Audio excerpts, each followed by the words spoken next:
Okay, there's Twitch, and let's test Twitch audio. Can I hear myself? Testing, testing.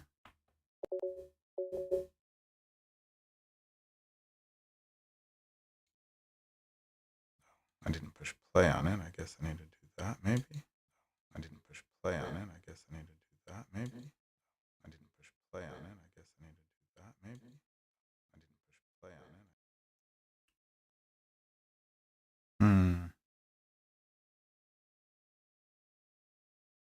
Hold on a second.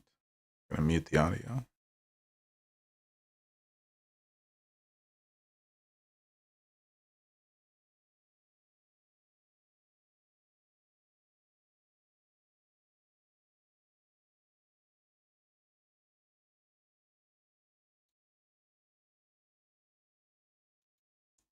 Okay, is that working any better?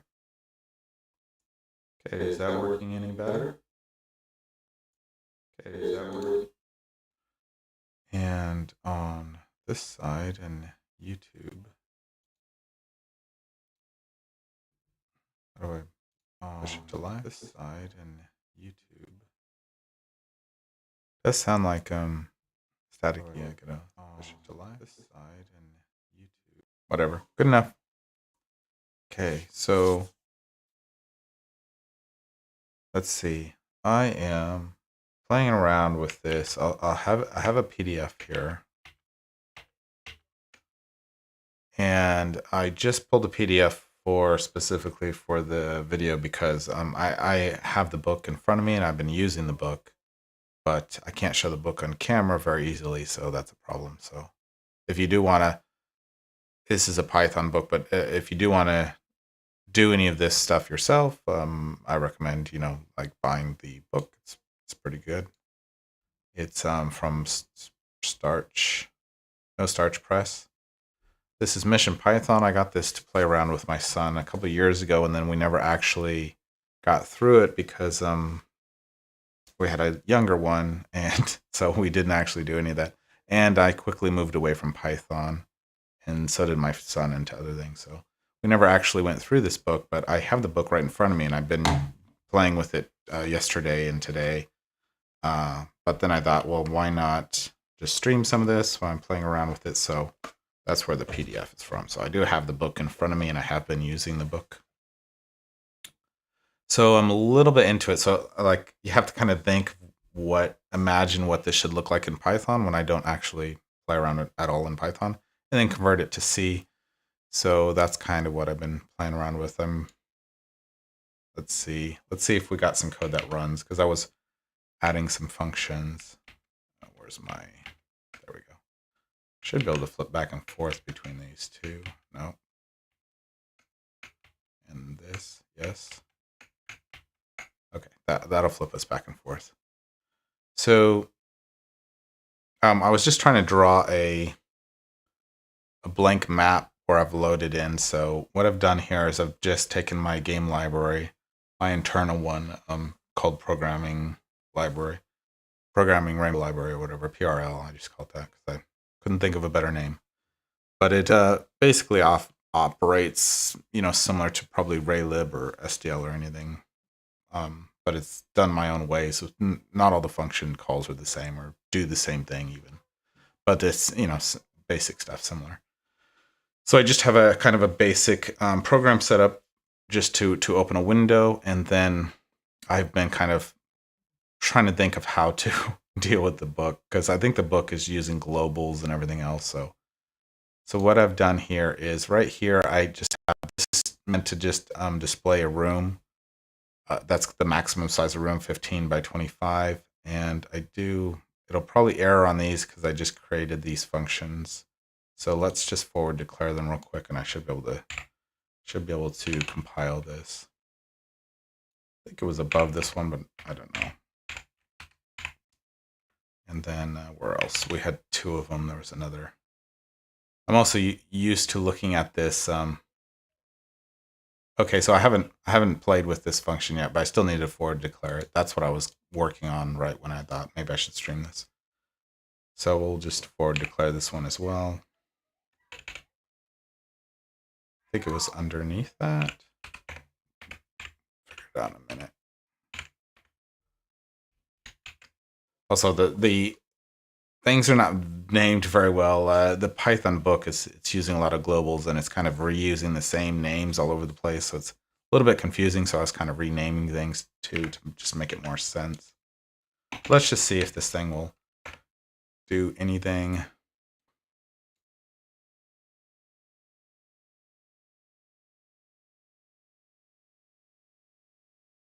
What did I do? Oh, okay. So what I've done here too is I had removed this struct game and I renamed it. I didn't want to call it game because that's too generic. So since this game is called escape, I called it esc_game, and I forgot to rename it in some of the source files. I did it in the headers, but not the source. So right here in this C file, so let's just, anywhere it says struct game, we'll just change that real quick.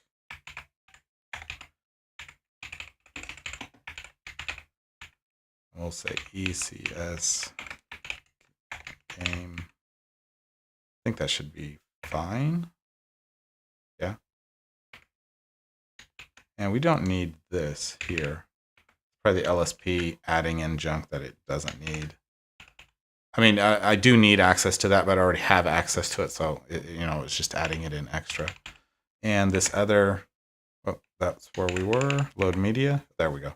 Load media's got the same problem where it's just basically this type right here is now ECS game. And that's all that I needed. That should hopefully fix all that problem. I had just done that right before streaming. And it looks like we have more of them. Main. Do I still have this? Oh, okay. Yeah. I didn't even look in main. Just wondering if I don't have it there. Okay. So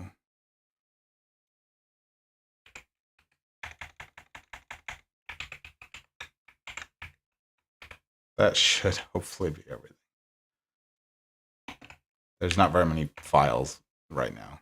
Okay, so I have this window. Basically, this is the maximum size that they're supposed to be allowed to. It told me to make a window bigger than this, so I may be wrong about this, but I've made this window just kind of monkeying around on my own, where it's the maximum size that it could possibly be, which is 15 tall, 15 tiles tall by 25 tiles wide. But since these tiles can be walls, there's actually 17. It can be 17 tall. It's not really 17, it's 15, but like because of these, let's see if we make it bigger here. These squares you see are tiles, and actually it's the middle of them. I think that's a tile. But imagine this square right here is the top of this tile down here. So this tile down here, right here, that's one tile. But then the side wall is one tile, and then the top is one tile. So basically have to add 2 to the height. So basically this is 17 tall by 25 wide. And that's kind of where I was at. And then let's go look at the book. So let's find out where I was at. And again, this is a Python book for people making games with Pygame 0, which I do not recommend anybody make a game in Pygame 0. If you have the chance to do it, do not do that, because Pygame 0 is meant to be targeted to, I wonder if I'm clipping. Hello? Yeah. I have to look at my voice. I might be clipping a little bit. So Pygame 0 is targeted to people who are beginners, children or adults who are beginners with Python. And it hides a bunch of stuff from you, but it's also very broken. And since so much stuff is hidden from you and so much stuff is broken, it may or may not work, and it's definitely not going to work at some point. And you're not going to know why. You're going to think you're doing something wrong, and it's actually because, for one, it's the Python programming language, which is awful. It's Pygame, which is okay, but it's on top of the Python programming language, which is awful. And then it's Pygame 0 on top of Pygame, which Pygame 0 is also awful. So you have this stack of awfulness. And Pygame 0 is really Oh, I'm looking at my audio and it keeps clipping. I'm gonna pull down the gain on my audio a little bit.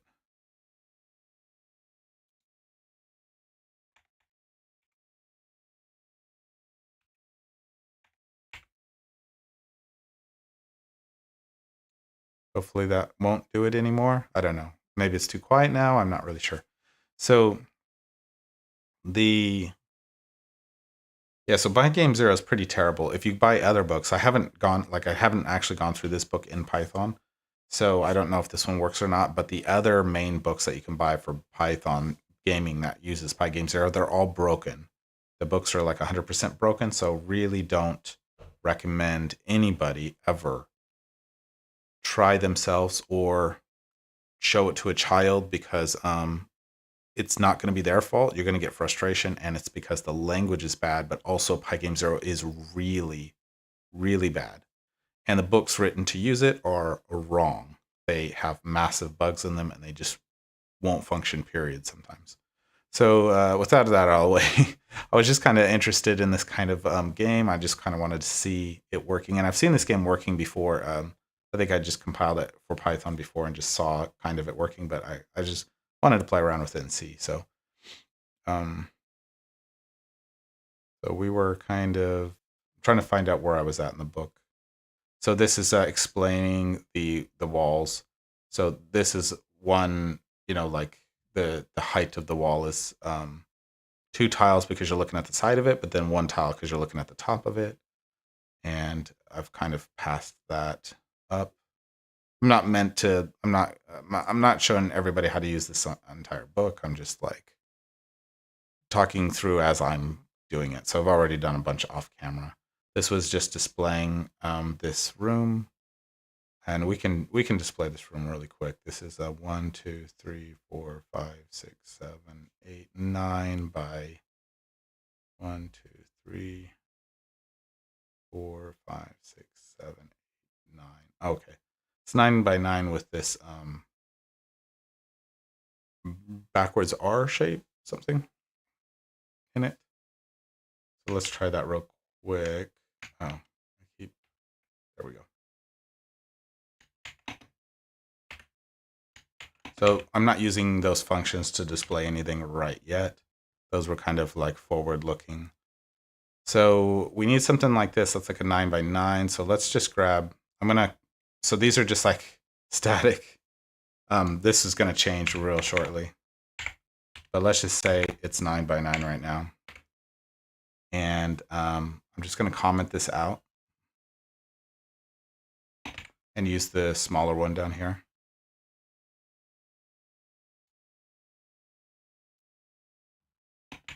So this one is a 6 by 10. So we do need to make it smaller.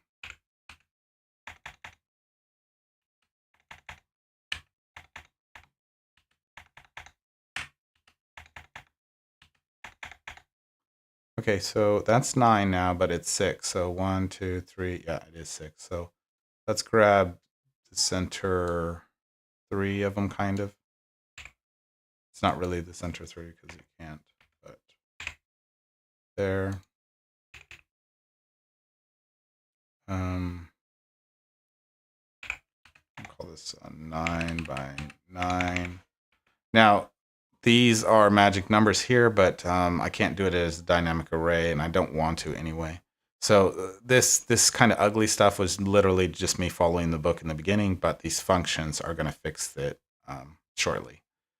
But anyway, let's just look at this book. So there was like, since it's 9, I think the bottom 3 were open. So if it's a 1, it's a wall. If it's a 0, it's the floor. So I'm going to change this one and this one. And I think the right center 3 were also open as a pathway. So we'll do the same there. This is an artifact of me copying. I don't know if these are supposed to be here. Let's look at the book. So we have this indenting one here and indenting one here. And it looks like 3 up, we're doing 2 and then 1 to the left. So we'll put these two here, and then we'll make this a reverse R. So there's that one, that one. Down here, it didn't show any, so this should be a 0. And then on the center one, if we go up 3, and then this one here above it, we do 2, and then 1 to the left, and this one right here is not meant to be there. Okay, so hopefully this is going to look like, when we run it now, what the what's in the book. So I think that looks like it. Let's so we do have a wall on top, a wall on the left. On the bottom, we have the center 3 missing. On the right, even though it looks like there's 1 missing here, what's happening is because of the height of the wall, we have 3 pillars, and then we have 3 pillars. So these 3 in the middle are missing, but we're looking at the side of, one. And then we have a pillar here and a pillar here in this kind of reversed R. So there's the pillar, there's the pillar, there's the reversed R, and here's 1 side, 2 side, and the center one, and the 3 in the center. The tiles make it look funny, like I'm drawing halfway, but that's just the design on the tile. That's, I don't know if you can see it in the book. They're using a white to do, but we're not going to see this white line here. So if you were just to look at the tile image itself,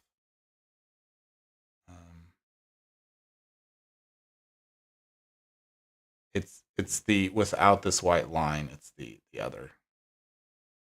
Let's just go back to 200.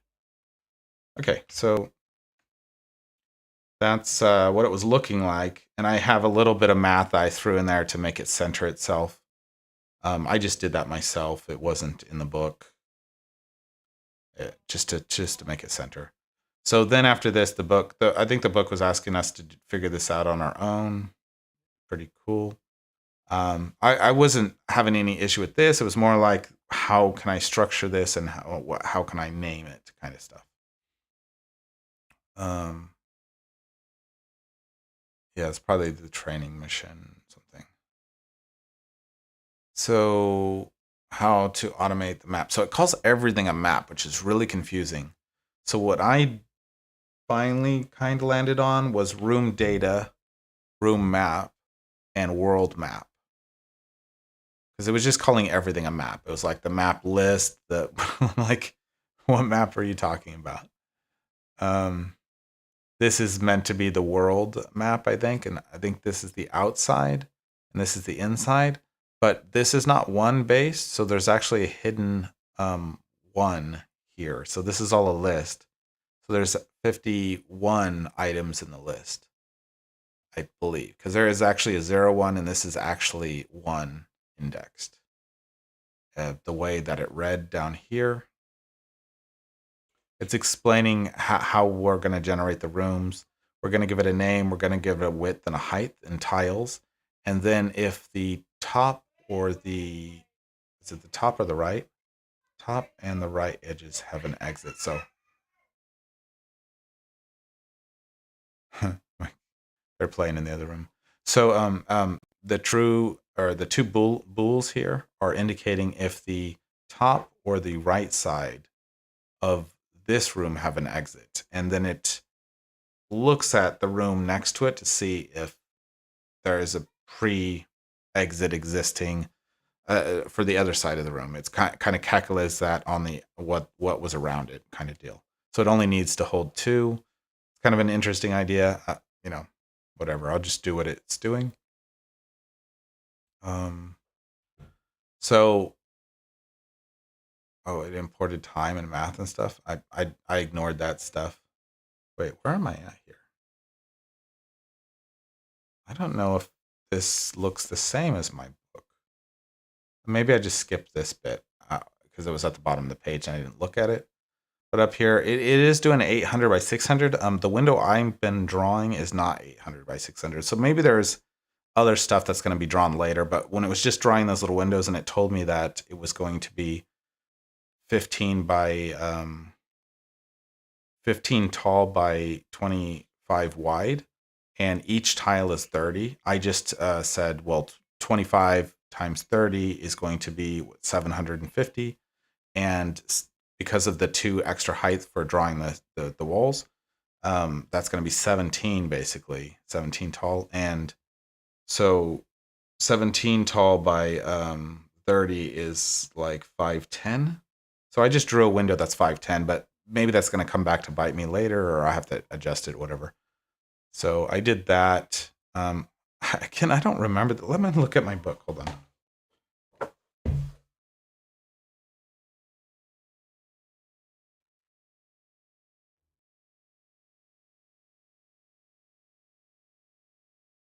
Variables. Yeah, so this is not the way my book looks, actually. So maybe it's an old book. I have had this book for several years. What version do I have here?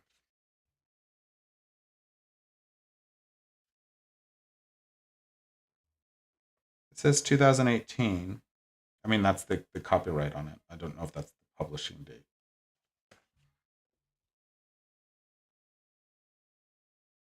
Got it in Blackwell's in Oxford. Anyway, so this PDF doesn't look exactly the way my book looks because this player variables. Mine just says variables and it has these 2. Oh, it does. I'm just looking at it wrong. My eyes are just, I don't know. I don't know. For some reason, I glazed over it. You're supposed to be setting a player name and a friend name and all that. And I was actually thinking about how I could do this structure right here, this data structure right here. And I was like, well, if I just, anytime you have a string literal, it's actually put into read-only memory. So you just get a pointer to that. That's great. That's no problem. But I can't do this part. I can't do the string literal doesn't work with like combining with a name. So I that's probably was probably thinking how to overcome that. And this is what I came up with. So this is their game map list.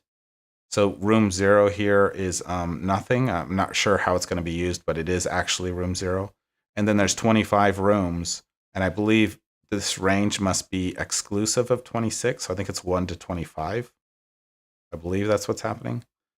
Are the outdoor spaces, like the Dusty Planet tiles over and over again. And then this is it. So this is like kind of a name or a description, the width and the height, and then with the doors again. So I was thinking about how to structure this, and this is kind of what I came up with so far. Let me show you it's in game H. So in game H, like I said, I was trying to figure out how to name these things. So I initially called what one of those lines would be. I was thinking I'll have one line and then I'll have an array of them. So I'm just going to use the const char because again I don't need an array for a string actually. Although for the names it doesn't work. So the width and the height is the tiles width and height, and then the top and the bottom bool. This is for is there a door on the top and is there a door on the right side? So that is exactly what they're describing here. I think it's right here. So this is the char star description, the width and height, and then 2 things. So I'm calling that escape room data. And then what I'm doing in I'm going to call it world map. I called it game map here. I think I'm going to change that name to world map.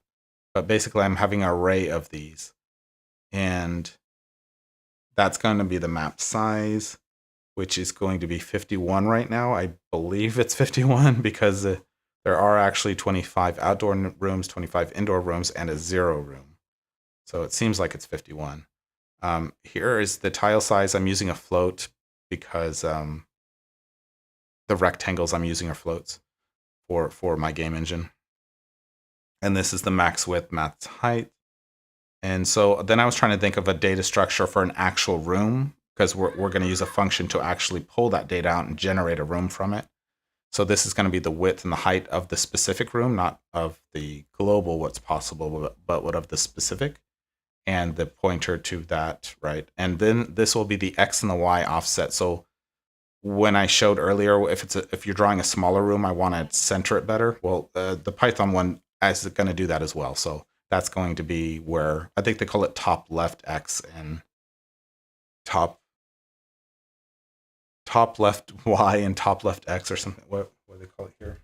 Yeah, top left X and top left Y is what they call it in the book. I'm just going to call it width, height, name. I think I called it description before. Yeah, we'll call it name here. They've used name one place and description another place in the book to be the same thing. So this is going to be my data structure for an actual room, because you're going to use this to generate an actual room that you're in. So that will be right here. And I'm just holding these in my game. Very noisy outside the door. And right now I'm just using 3 images. I'm loading 3 images right now. That's what the book is asking me to do, which is a floor, a pillar, and an outdoor ground tile. So yeah, let's see. We got a floor, we got a pillar, and a soil. And so what I'm doing in my version of this is my game engine can't load PNG files. So I use TGA files right now. So I've just converted all the PNGs to TGAs so my system can load them. I will be adding another type later, not PNG, because I wrote it myself. I don't want to use I don't want to use somebody else's library. So here's the floor one. There would have been a PNG image, and Pygame 0 would just go images dot. Oh, that's food floor right there. Whereas in C, I need to load this manually. So I just have an array of 3 items right now, and this function here is just manually loading them. This is my create texture from TGA image type, and I'm using my render and do that, and an error message, and that's the 3. If anybody has questions on any of this, they can just ask. This is just how my personal library works, but it's kind of like loading a texture from a file or whatever. This was a background image. What I did is I made myself a temple project, or a template project real quick, just so I could get a window open, so I don't have to keep writing boilerplate, and it had a background image in it, which we don't need anymore. I'm just going to remove that and make sure it's not in any other places. Probably in here, right there. It's going to be in the right here.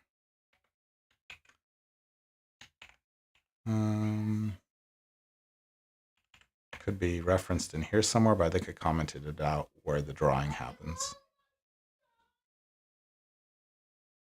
So since I wasn't sure how this was going to go together, because it's all kind of one page, I removed my rendering function and just chucked it in the main loop just to, do something.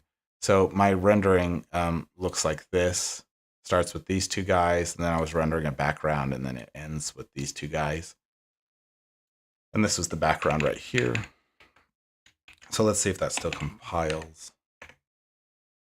And it looks good. And my engine allows me to kind of resize. Whatever I said was the render, it's just going to scale that. And am I pixelating it? I think I am. Let's make it bigger. Yeah, it's pixelated right now. So in my startup over here, I'm setting the render to scale mode nearest. I'm not sure if I'm going to rename this right here to render nearest or something like that, or scale mode nearest or something. But I could put this to, or just I could comment it out, and I think it does linear by default, which will be blurry for pixel art kind of stuff. It's less defined. I'm not sure if you can see it in the video, but it's, let's see, let's make it way bigger and then drag it over. It's blurry instead of pixelated. So since this is kind of pixel art, put that on. Okay, so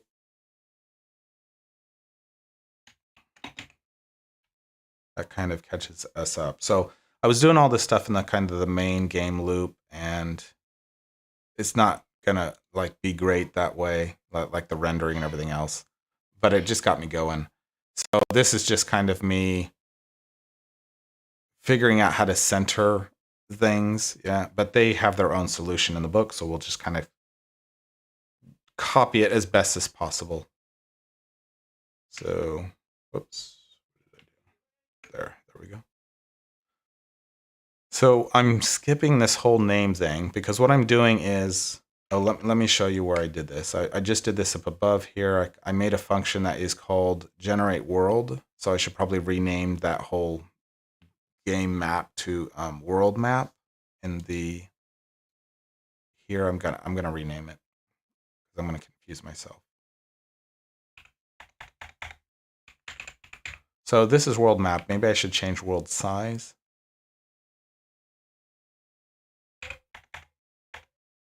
World. Yeah. It's not. It's how many places there are in the world. Yeah, we'll call it world size. That's fine. Max width, max height. This is world width, world height, I guess.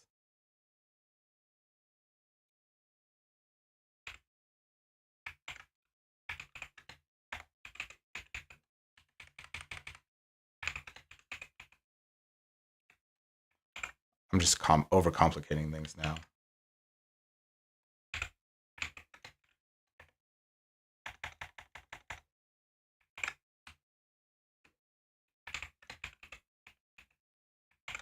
Okay, so how much stuff did it break? So this is going to be world size. Because they were calling everything map, just over and over, like in so many different contexts. It was really confusing me. It would be confusing to whoever's following the book.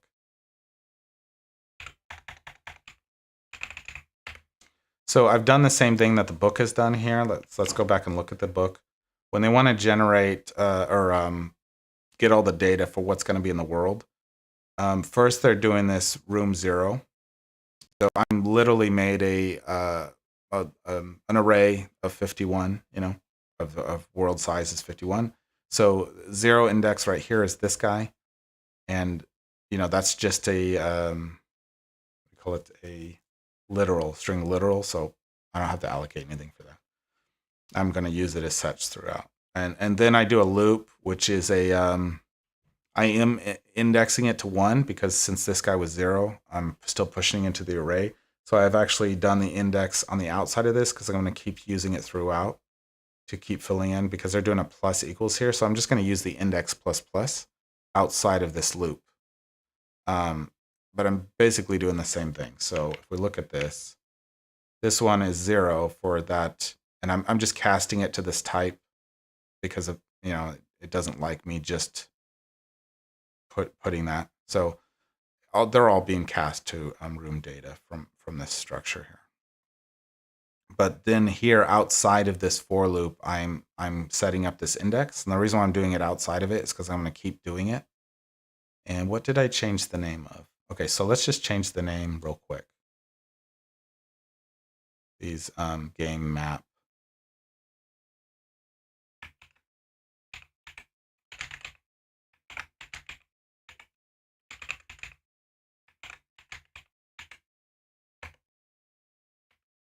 Okay.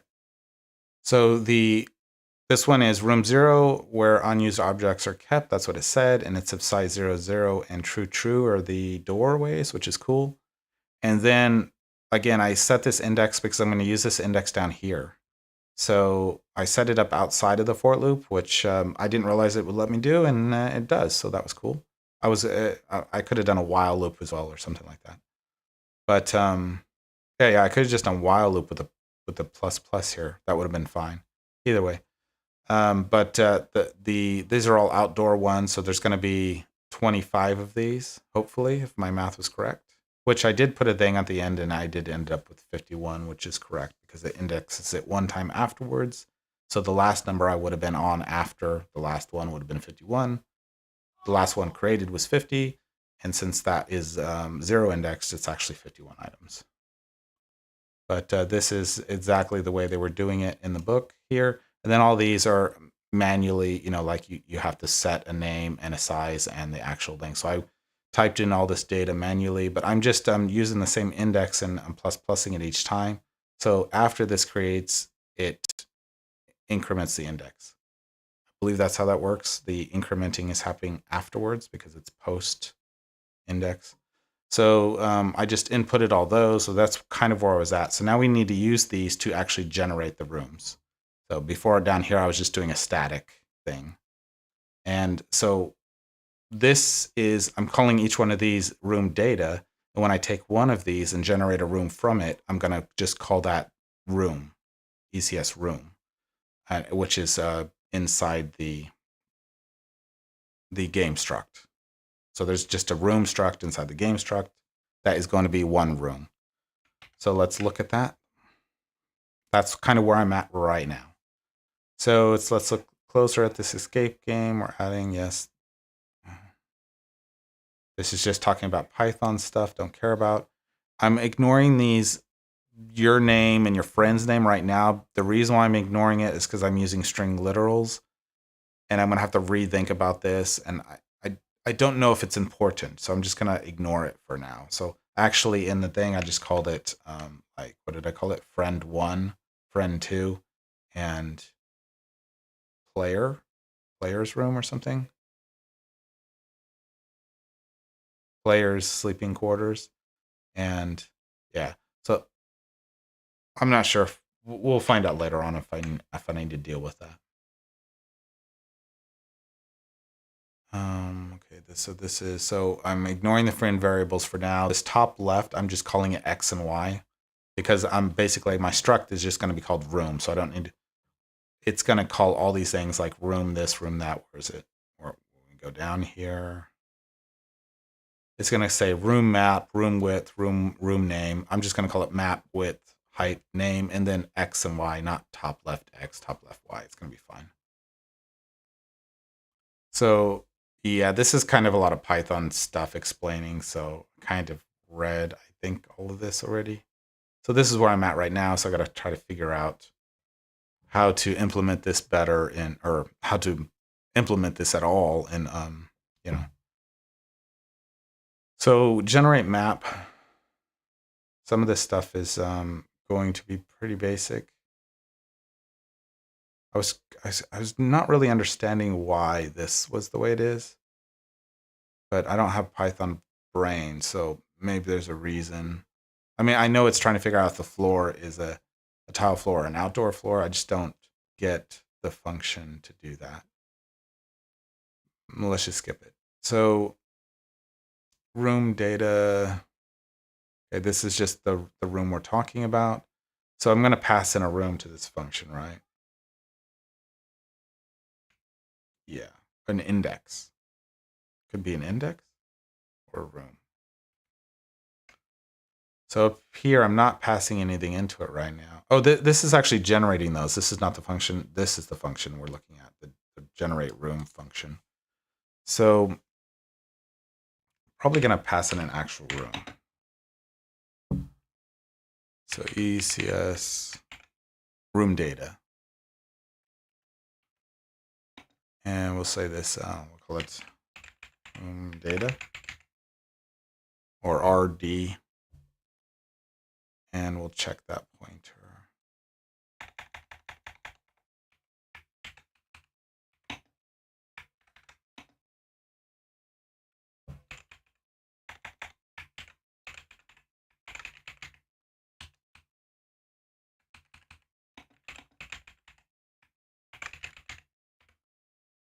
Okay, it's complaining because I prototyped this above. Oops, there.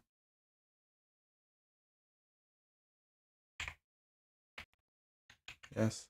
So I'm just pulling in game because I'm going to be writing stuff to the room struct.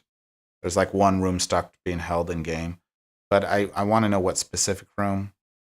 So I could just pull in G with an index, but this is fine.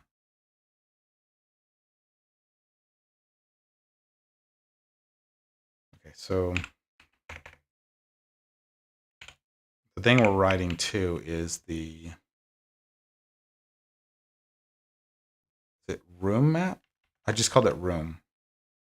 Maybe I just call it world and room, not world map. I don't know.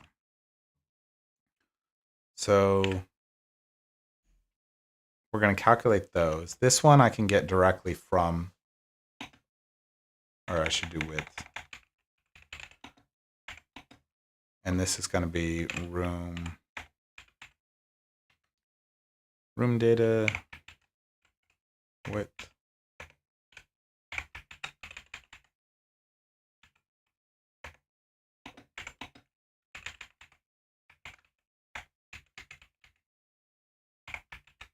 Height. What else do we need from here?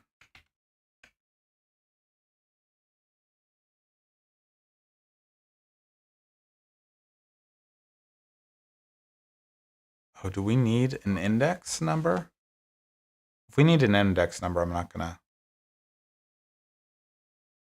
We kind of need a number because it's like how, when we're going to other rooms, we need to know what room we're in right now.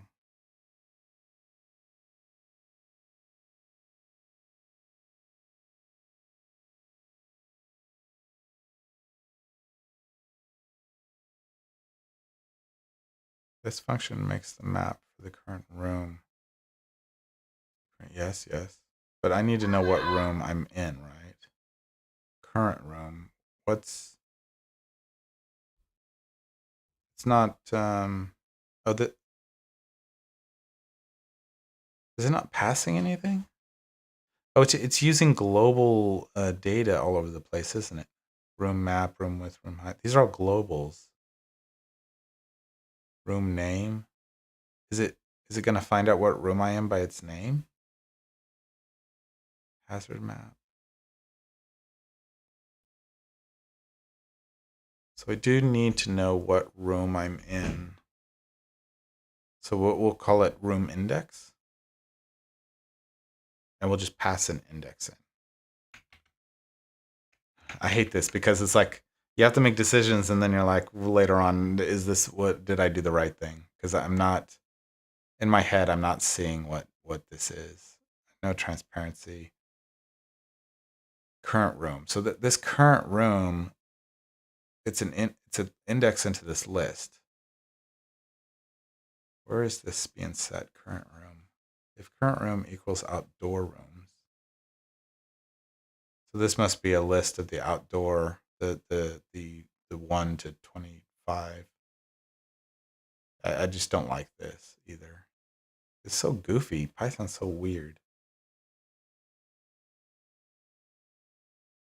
Okay, let's just do with the index idea. So I'm going to change my structure.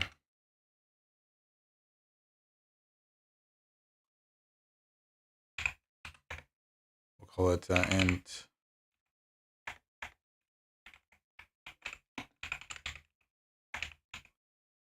Yeah, so that'll be the room index. I wonder if that's what they were calling name and then description, but I'm pretty sure they were calling it name. They were intermixing name and description.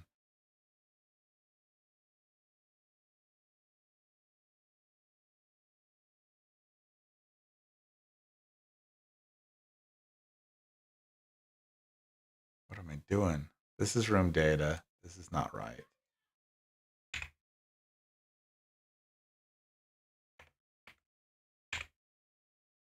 We'll just make this look like this. We got index, we got a name, width, and height. We calculate those, and then we're going to have the actual map. Okay, and this needs to fall within world size.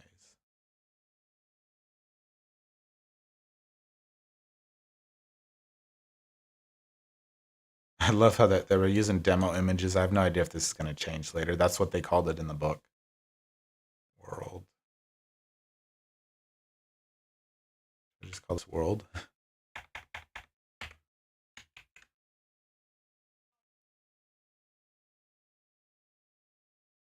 Ugh.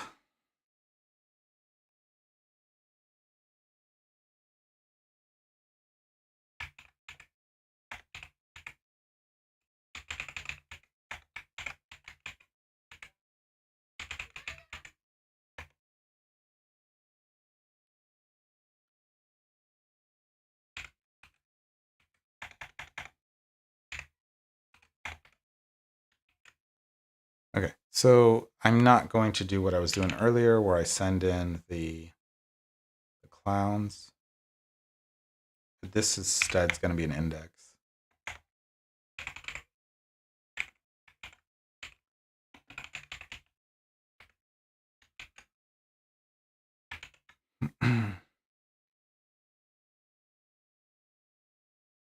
And this index needs to be between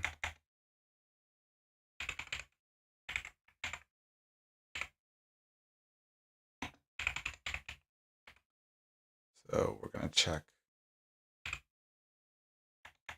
We'll leave the pointer here.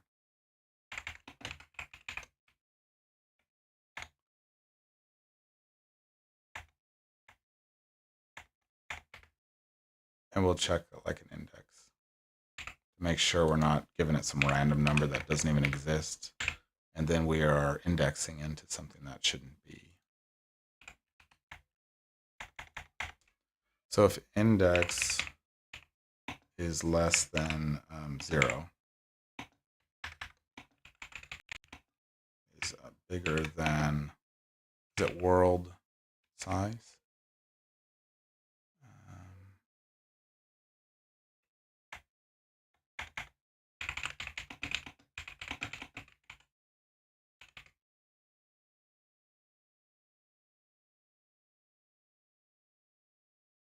Yeah. Index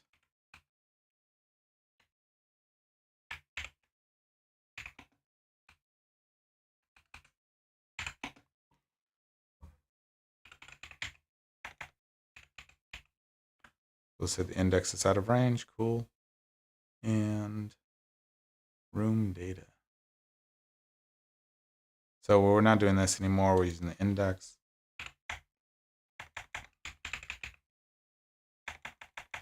G world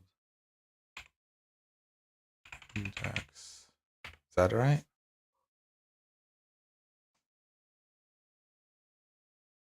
This is a dot.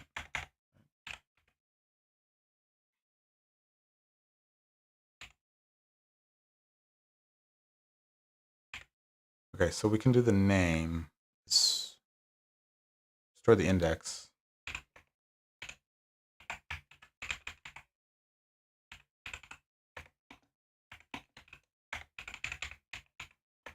Then the name.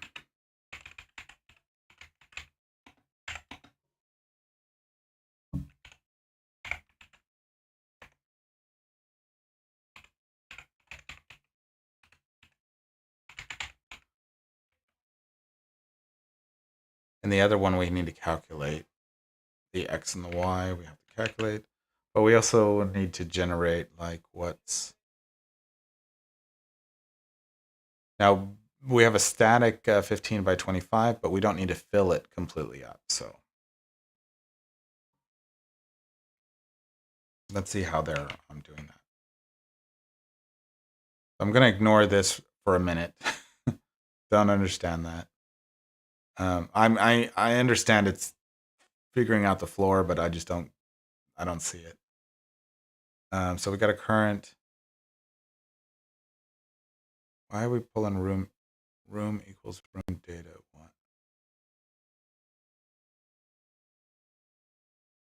Are we?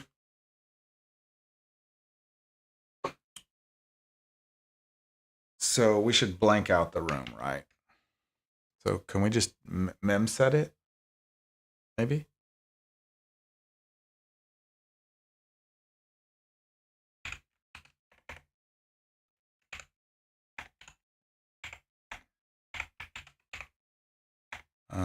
Room map. Yeah. Can we just mem set this guy? I never remember this function. So we need the pointer. Does that mean that? Or does that mean it's an array and we're still good to go?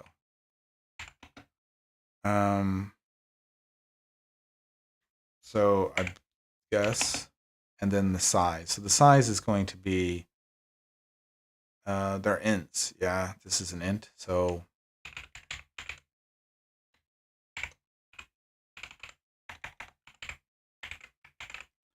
P times width and height. Is that world?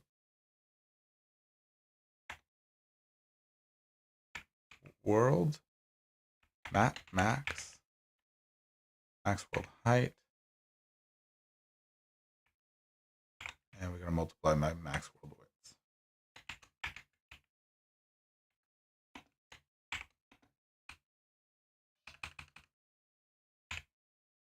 So, because we don't know what was in there before, we want it blanked out. And that T is not right. Okay, so that'll give us a clean slate for whatever the prior room, because this is basically a scratch buffer or whatever for whatever room we're in right now. That's the idea. I think that's what they're doing there with this room 0, but I don't know. It could be because it's like a Python list or something. I don't know. We've got that. Now we're dealing with the floor.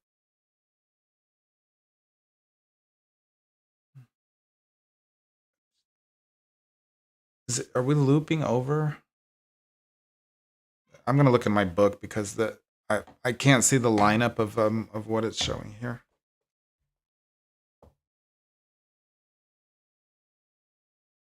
On the wrong page.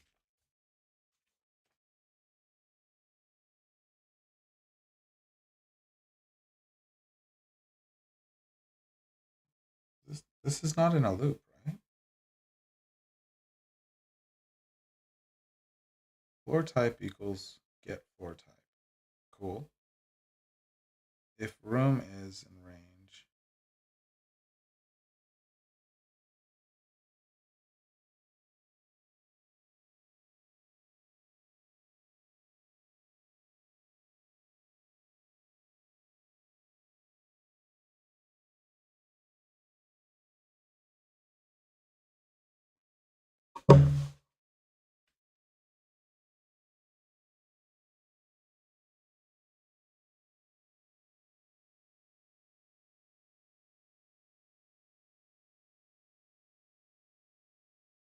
there's no indentation here, so I don't. It looks like this is in a loop, but it's not, so I don't understand what's happening. It's def generate map. So the function is generate map, and we're passing in the globals, and then we're setting some things, and then we're getting floor type. Current room equals. So are we just setting some variables?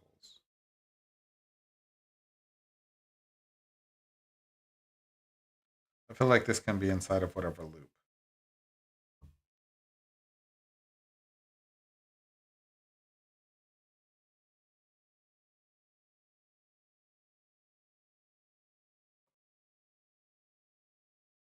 So we're just setting what the bottom edge, side edge, bottom edge, side edge.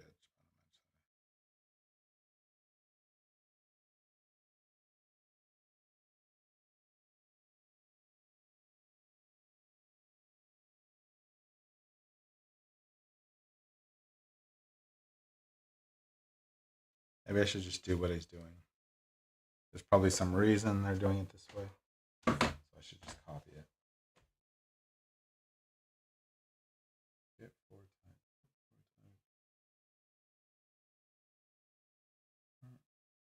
Room. Outdoor room.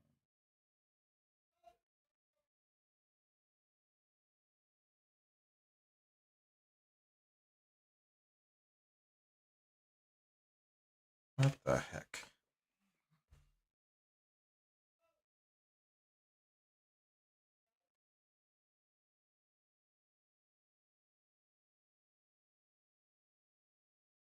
Current room in outdoor rooms. Yes. Okay. So if it's like 1 to 25,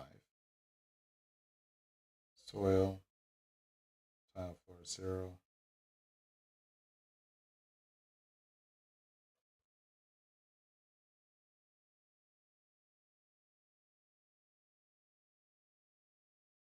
That's just setting the floor, and this is setting the edges. Why did they make this so complicated?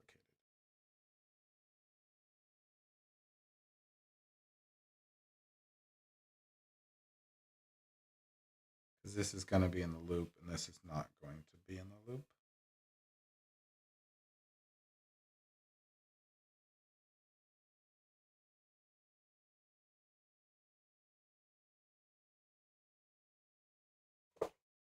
Trying to understand Python when I haven't like touched Python in years.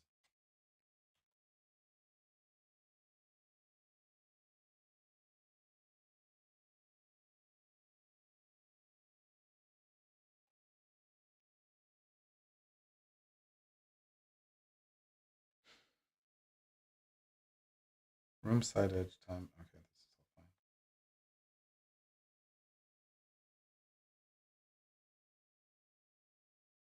That's a helper function, and this one is just setting some state.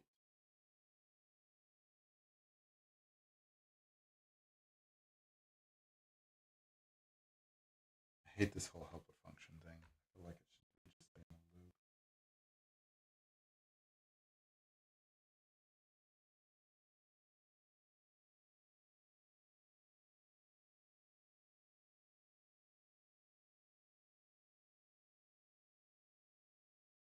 Floor type, edge type. Whatever. Okay. So we're gonna set some things.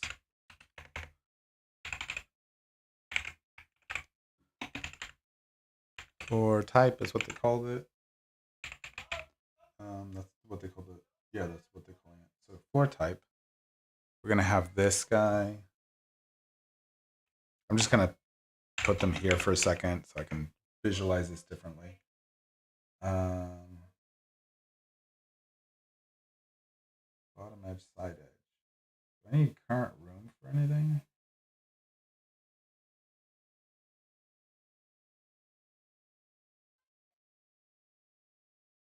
Whatever.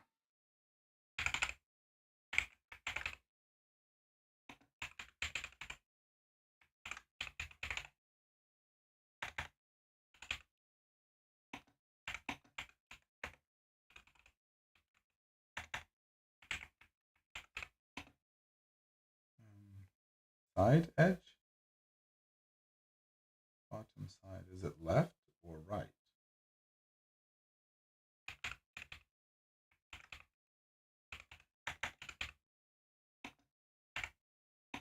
Okay, so it wants us to have these kind of variables. So if we are outdoors, we want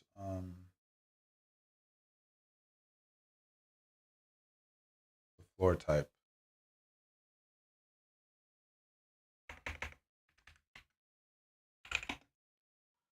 So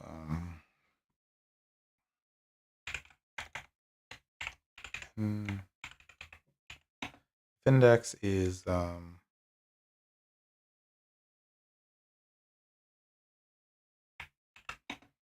bigger than 0, and index is smaller than 26. So that should give us 1 to 25. Else it's 0. So we don't even need the else, so because it's already 0. So if it's outdoors, we need it to be index. It says 2. Yeah, it is 2. Okay. So floor type equals 2, which is this, the third image. Okay, so that's that one. The other one, we have 3 things going on here. If the current room is 1 to 21, 21 to 26. Okay. So when I think they're doing the range, they're exclusive, I think.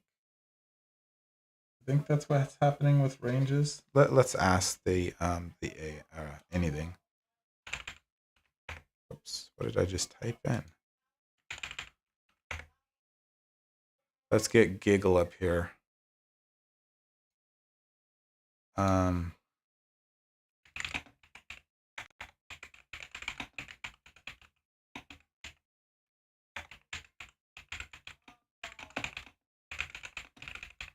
don't know what I'm asking. The right side, whatever. Range 5. Yeah. Okay, so range 126 is not including, so it's exclusive, yeah? Okay. That solves that problem. Okay, so they got some stuff going on here, and what the default.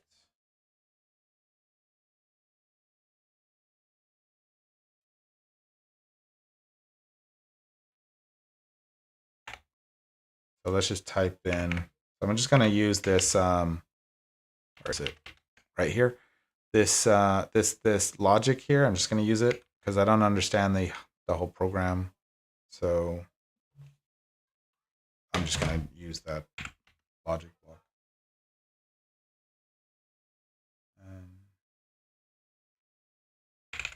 So if index. Now it says if current room is in range 1 to 21. So it's including 1, but not including 21. So if index is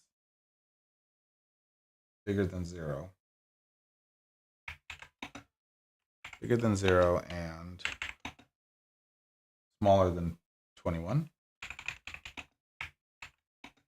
21.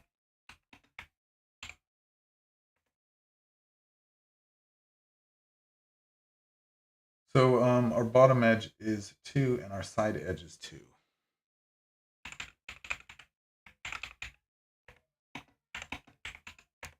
Side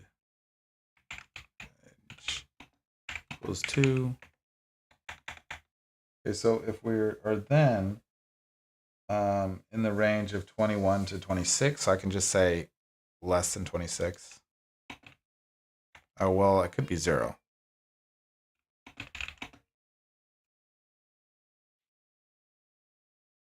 Yeah, could be 0 too, so I shouldn't do that.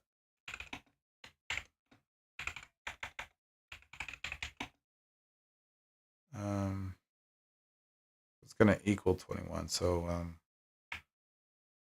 bigger than 20.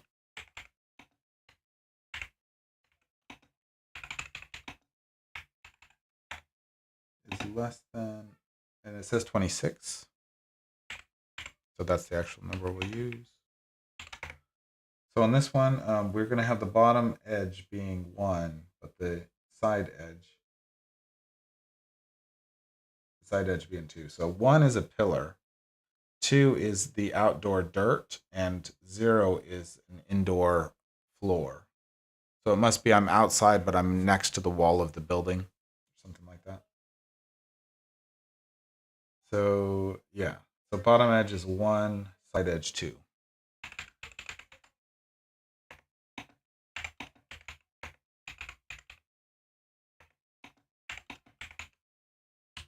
Okay, so I'm going to continue. So if it's bigger,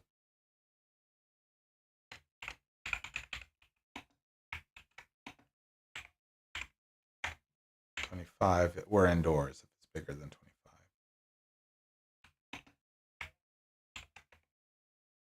So this is going to be 1 and 1, which are walls. So it's annotated them, or it's commented them as soil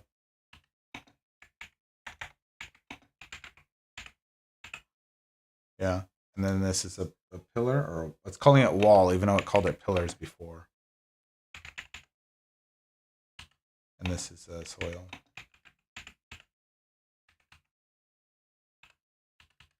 And then these are going to be walls. Oh, that was weird.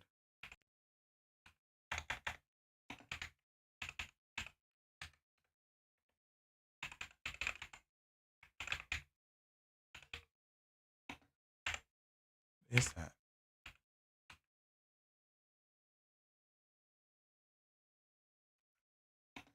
Sorry, wall is not 1.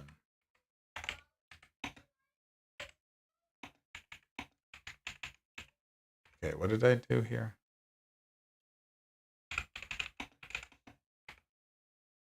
And okay, so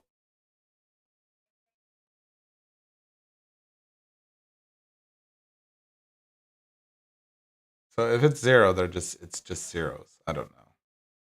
Well, we shouldn't be rendering 0. Okay.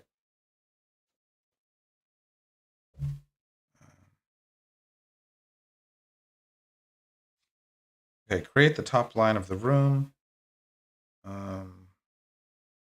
Room map.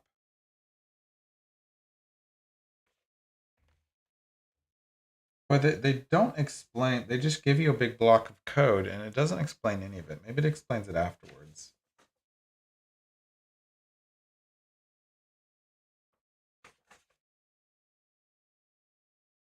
Room map. Side edge times room width. Side edge times room width. What does that mean? Oh, are they just finding out this? Create a top line of the map. But why? Sorry, I'm looking at this.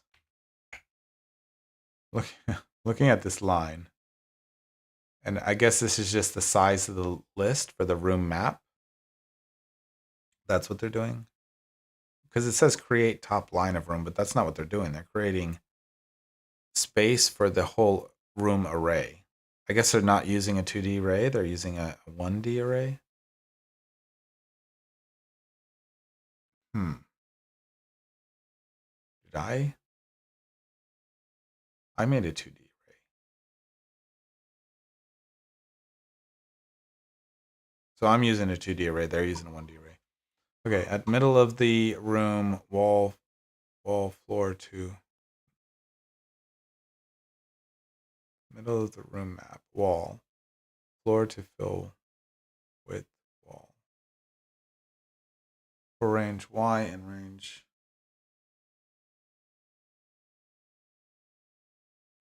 Okay.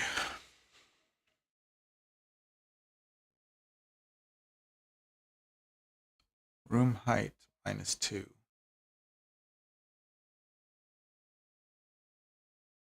Room height -2. Why?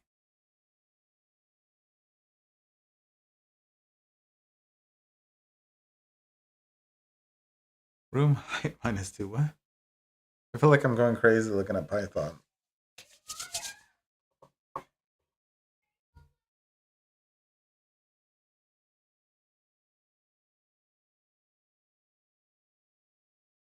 Is range room height -2? Are they counting the 2 blocks that are not part of the height? Oh, hold on 1 second.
If anybody knows Python, they want to help out.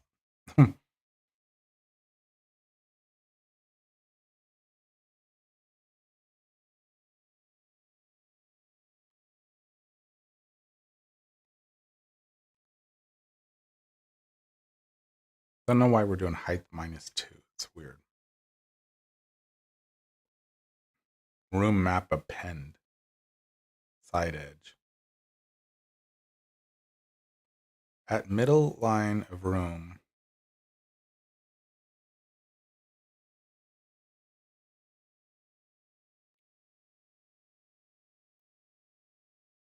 Wall floor to fill. Wall with wall.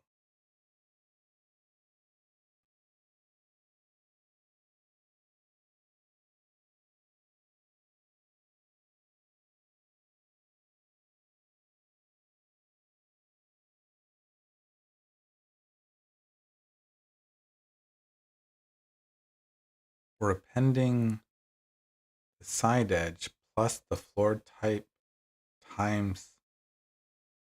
What is this?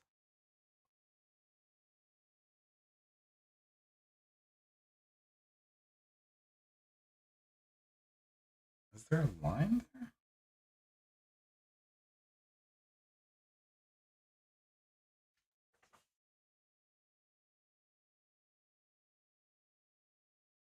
But it doesn't explain any of this.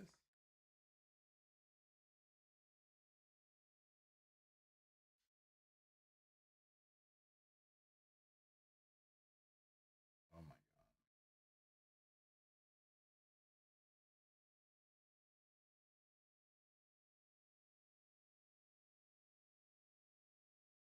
The top line already knows if it has a door, right? Because it's top right are the two bools.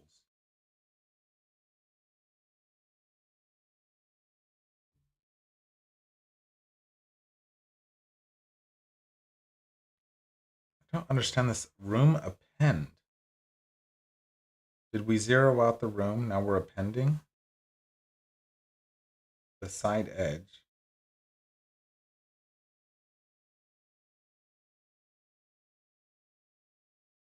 Plus floor type.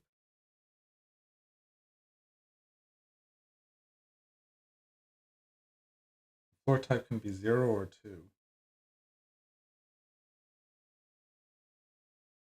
We're multiplying 0 or 2 by the width of the room minus 2 plus the side edge. With no explanation.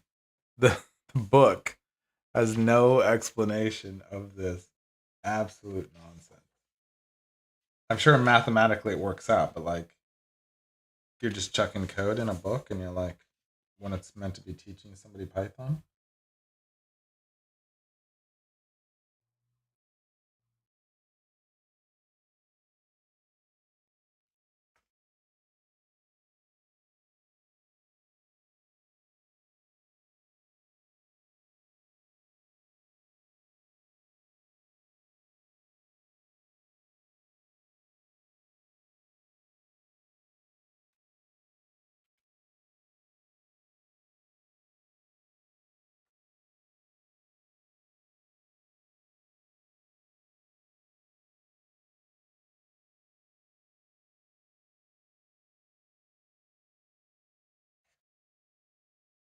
I didn't want to veer far from the book, I wanted to follow the same logic, but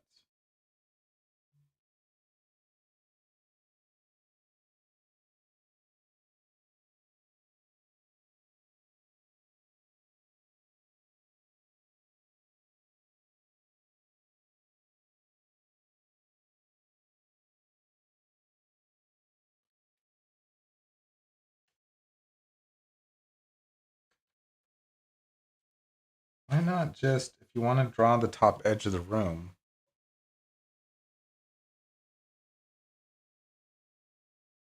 why are we room height minus 2? Why are we doing that?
I'm gonna look at this all day long, and I have no idea. I'm gonna ask AI because I have no idea why you would do it this way. Let's ask. So I'm gonna try to type in like I literally want to just know this line right here. What the heck? Why would you do this? So I know how I would do it. I do it very simply, but I also don't understand, is the side edge the top? If it's the top, why is it called side edge? So, you know what I mean? Like, I don't understand what I'm meant to be drawing. If I'm just meant to draw the space there with the floor, that's no problem. But I think I'm meant to draw beyond, or what kind of wall it is or something. So I'm not sure what this is actually figuring out. It's simple. It's very simple just to draw the opening. But is it supposed to be a wall? Is it supposed to be, is there supposed to be ground outside of the wall? I wish there was a picture that would show me what it's supposed to be, and then I could just do the thing. Um, so I'm gonna ask the AI if it knows at all what this is.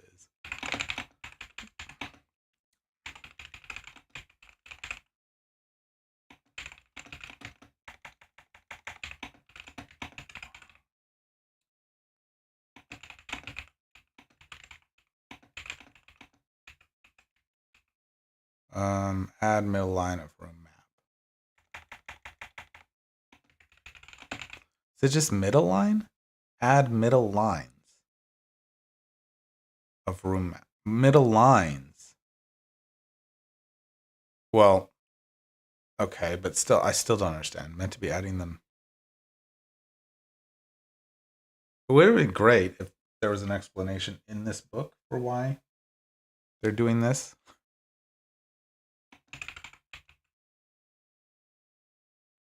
I'm sure if I write it in Python, it just works, but like, then will you know why it works? What it's meant to be doing? Okay, adding meta lines of the room map.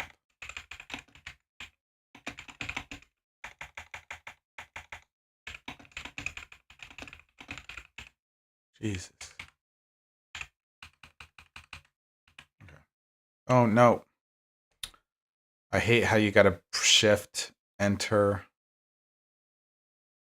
Oh, does it know it? Oh, it doesn't. This one. Okay. Is this the one? Side edge plus floor type times.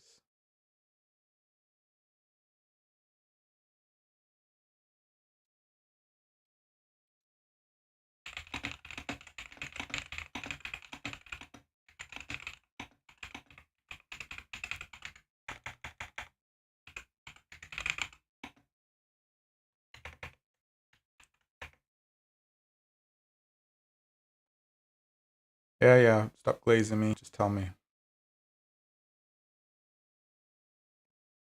The big picture, the -2, yes. A room is just about, yeah, okay. Yeah. The code creates the top, yes. Yeah, that's good. Okay, so the -2, but this is the top line, so why the -2? That means rows -2 are already counted for. I'm misunderstanding this. Is it drawing the middle of the room? If it's drawing the middle, that makes sense. The rows -2. Let me look at this again. Where is it? Add middle lines. I thought this was the opening to the door. Okay, so we're adding the middle lines, and this is a 1D array. So we're just drawing the walls. But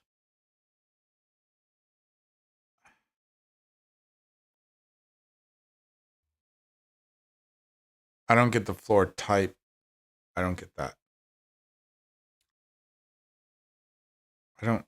I would understand it mathematically, but why?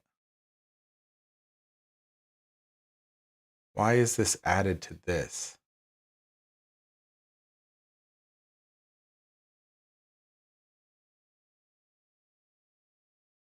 Or was the explanation?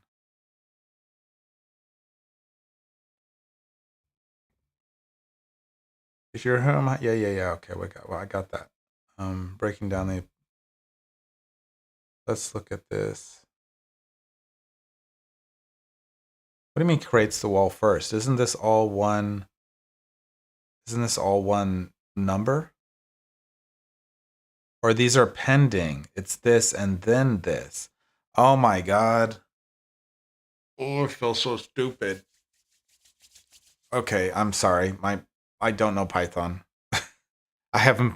It's been a long time since I played with Python. I'm looking at this thinking this is calculating one number. And I'm like, why would you be doing all this when your numbers are 0 to 2? It doesn't make any sense, but this is actually like a pending or something. Oh my god, I feel so. I don't like Python. Okay, so we're drawing the middle. Okay, cool. I got that. We're doing the middle. We're doing the side edge and then the side edge, and then we're doing the center floor type times. What is floor type times? So is this doing this number this many times? Hold on.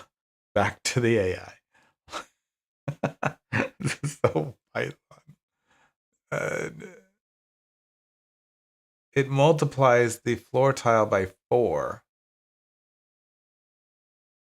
Floor type. That's a number. So when I read this, I see floor type as like 0 or 2. So 0 times 6 minus 2 is going to be 0 because it's 0, but clearly not. Because the floor type can be 0 or 2. And if it's 2, like my brain just doesn't understand this. But I'm getting 4 of these. Okay, so I can just do it simple. C is way simpler than this. That's the problem. Like I could write this if I understood what it was trying to say. Now I think I understand what it's trying to say. So let's do that. So crazy. No, I don't want AI viewers. Thank you for asking me if I want AI viewers.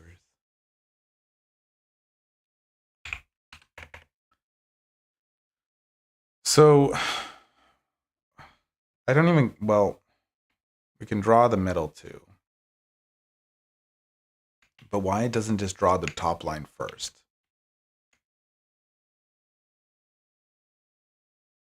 We're doing so this is the top line. Oh, so this is the edge. Okay. So this in Python, it's doing whatever this is this many times. And then it's doing this one, and then this many times, and then this one, and then the bottom one is doing this many times. Okay. I got it. So the top one we are doing, sorry, let me go back. The top one we are doing the side edge. So side edge, the width of the room. Okay, let's do that. So I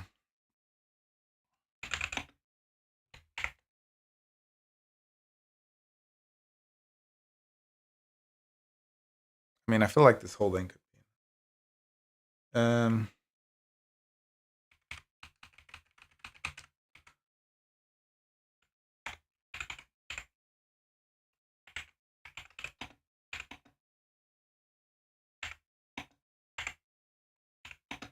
We're going the width. So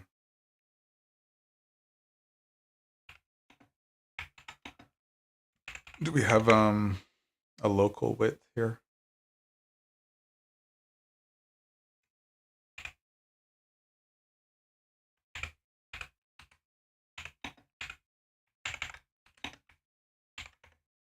Okay, so side edge, is it? It's not bottom edge, it's just side edge.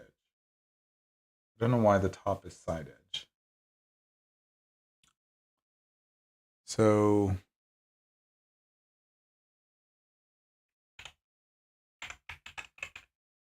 room map. So I have it column rows. Row column. Row column. So we're at row 0. And then column is I. So let's just call this column.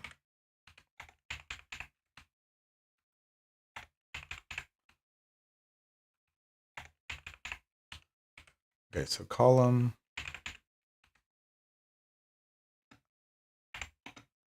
And this is just going to be side edge. So that's that. And then we go from row 2 to row -1, whatever. Well, we'll do the bottom one too, which is so this is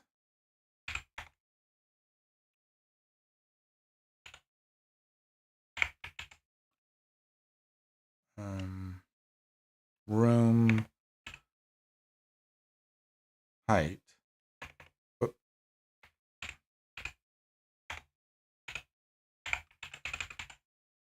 Room dot height -1. Because height is going to be, let's say it can be 15 max, but the last one will be 14, not 15, right? So I'm not actually subtracting one. I'm just trying to get the last. That one, and this should be bottom edge, right? Let's go back and look. I'm just kind of doing these two. So this one's bottom edge. This one is side edge. Yeah. That should work. Yeah, side edge. Okay. So the one in the middle is going to be like a 2D loop thing.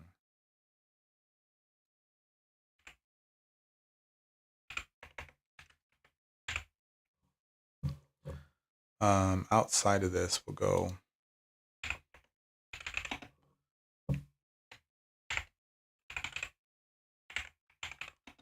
say row equals. Now we've already done row 1, so we're at row 2, which is 1. Row is less than, and we got height -2 because we don't want the last one. 2.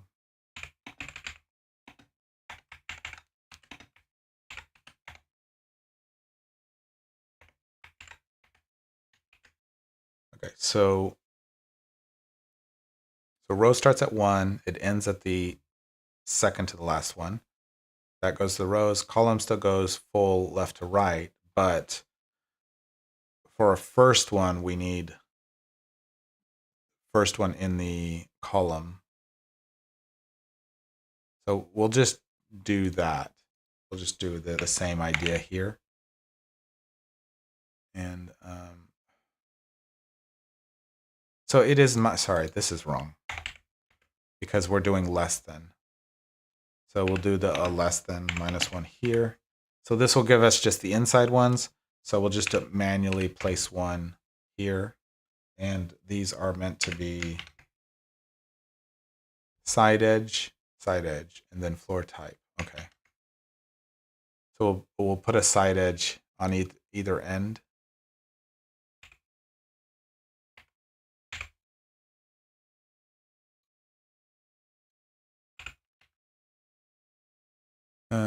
That is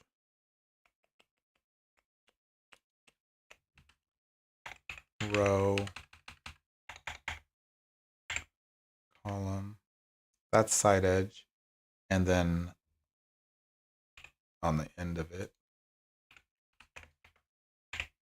we do the -1 on the column. So we'll modify this.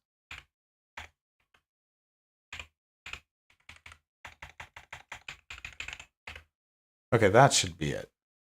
So we go through the rows on the very top line and we just put side edges on all of them. And then all the middle stuff, we're starting at 1 and we're only going up to 1 less than the far over to the right.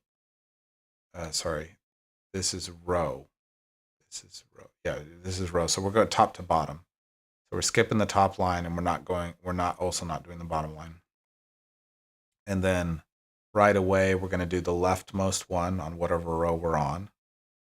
So that row is that. These are backwards. That's why it's rows and columns. This is Y and this is X. So this is the left side. We're doing the thing. Then inside of it, we're going to go to the rest of them. These are columns, which is the X's. And we're putting, this shouldn't be this should be the floor piece, right? This is floor type that we put up here. Floor type, yeah. So this is going to be floor type.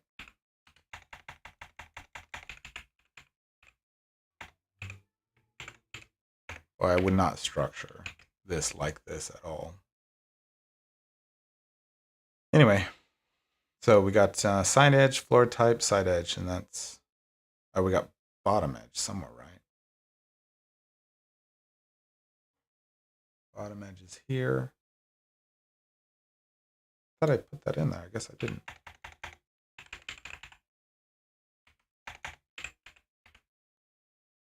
And I'm just looking, is that the only time that it's using bottom edge? So top, left, they're all sides. Let's go look. I'm looking at my book. I should look here to be, you know, so everybody else can see. So here's the one, and this one is using side edge only for the top. And then the middle ones, we're using side edge, and then floor type, and then side edge. And then on the bottom, we're using bottom only. And then we're adding the doorways afterwards.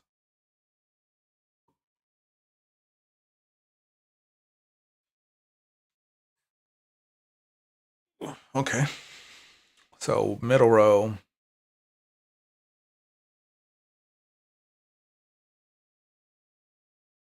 I guess we're flooring it because this could be a you know, like a 1.5 or something.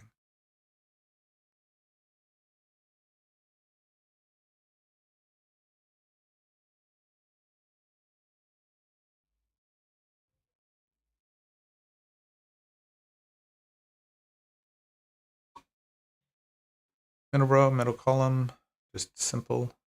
So let's just do that without thinking too much about it.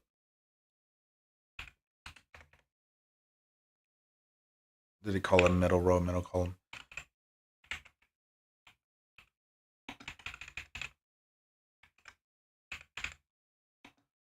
Equals, and it was going to be G room over row, right? So this is height divided by 2, and this is going to complain.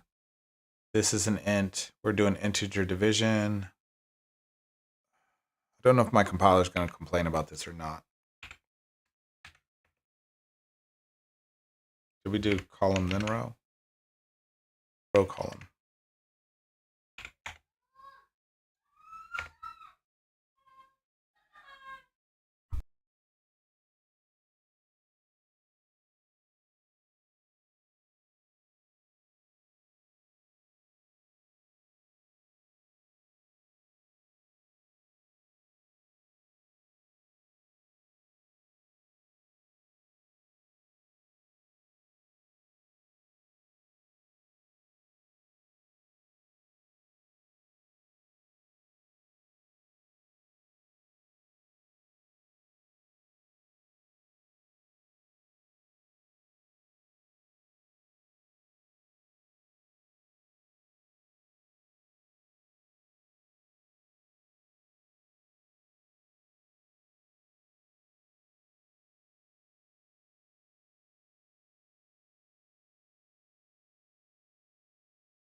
Sorry about that. I stepped out.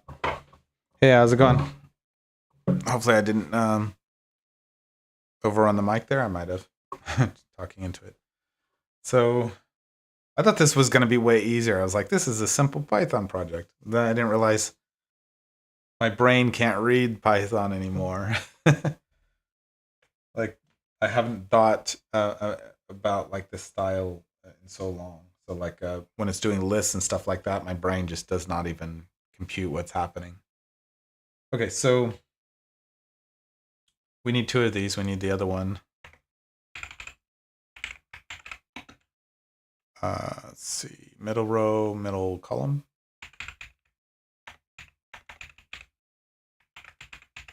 I just say column like that.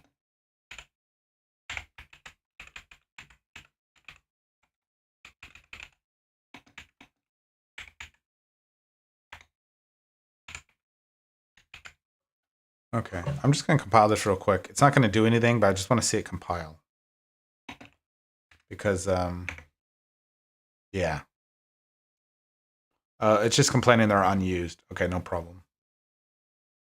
I was worried about the math happening here. It's integer division. I'm surprised it doesn't complain about the integer division. Let's just use them real quick.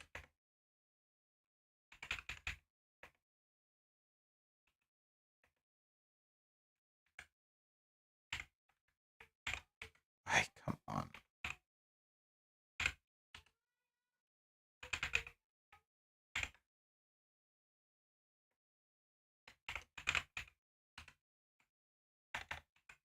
I keep hitting all the wrong on this keyboard. I keep hitting the wrong keys over and over again.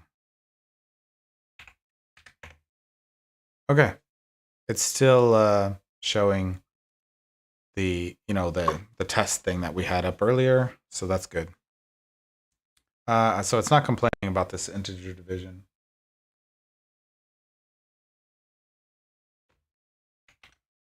Okay, I'm used to looking down at this book here, but I'm looking over here now. So we did this guy right here, and now it says if room 4. So what was data 4 of the room? I forget what that was.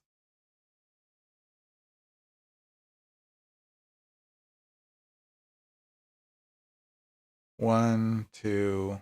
What's 4?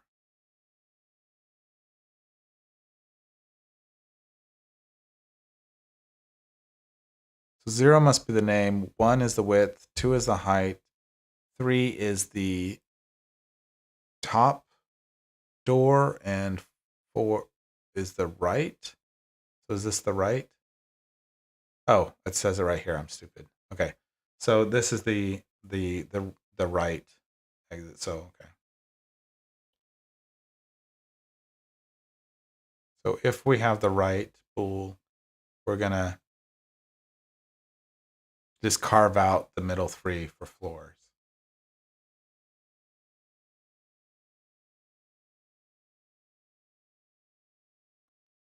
Room width -1.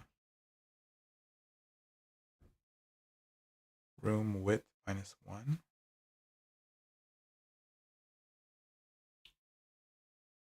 Oh, yeah. Okay. No problem. So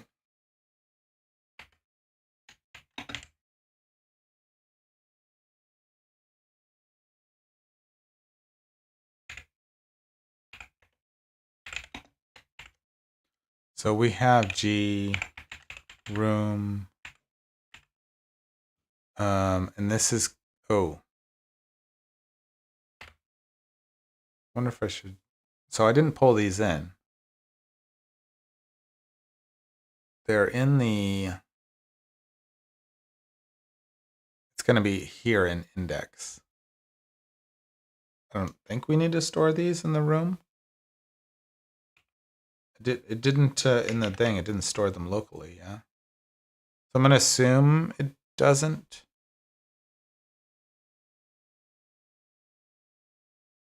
I don't get how it knows about the last room.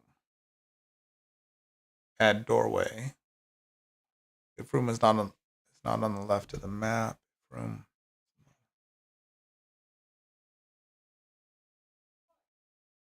Okay, so it's at modulus current room. It's getting a different room. Okay, fair. So, so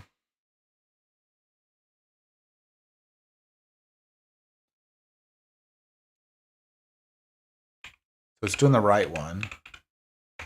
So that's, I just called it right. It's the right Boolean if there's a, okay, so what did we need to do? We just, the middle row, the room width, changing it to floor type. Okay.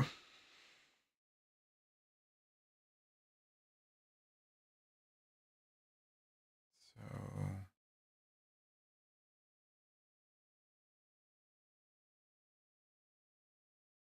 just grab this guy, yoink.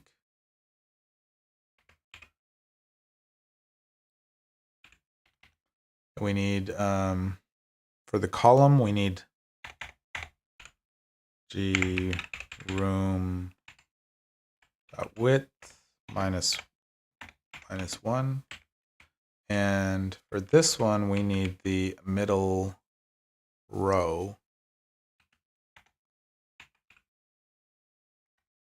Middle row, because we're doing the right.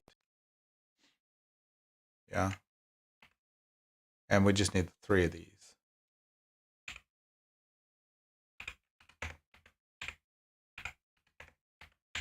So we need a +1 and a -1 on this.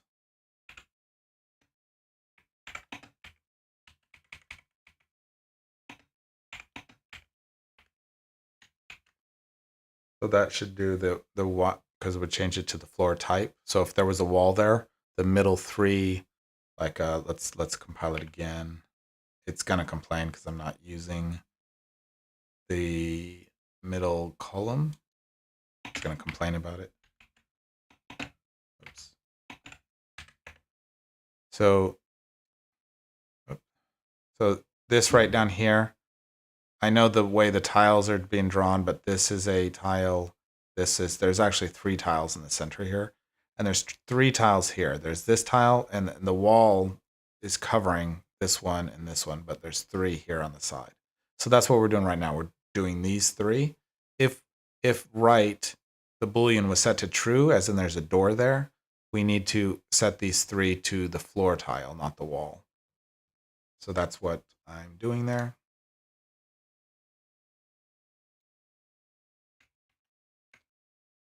So that's this one right here, middle row, +1, -1, with the width -1, set it to the floor, cool. And that's just right, it's just always like that? We're not modulusing anything? Oh, because this one is set on the actual room. This other one, we have to get what the other room was. If room is not on the left of the map,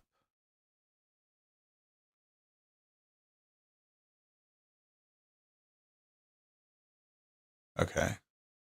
So if we're not the leftmost room, then we're going to look at the room to our left and see if its right door was set.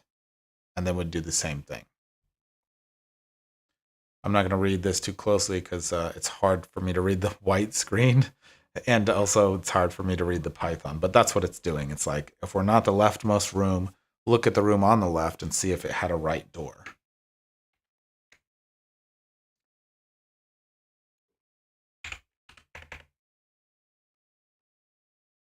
So we're going to, if, so current, oh shit. Index. How is it saying if it's the,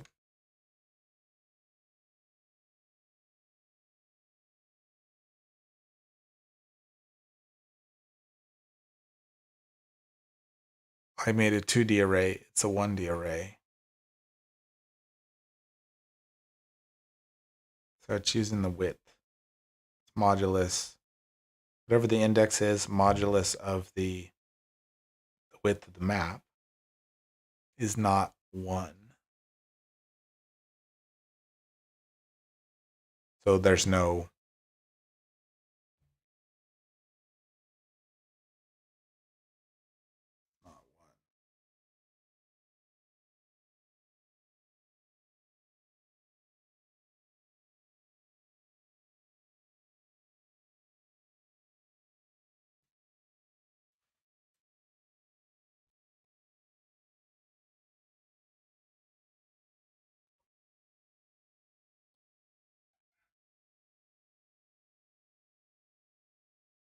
it's not 1. So if I'm in room 1 and the width is 25,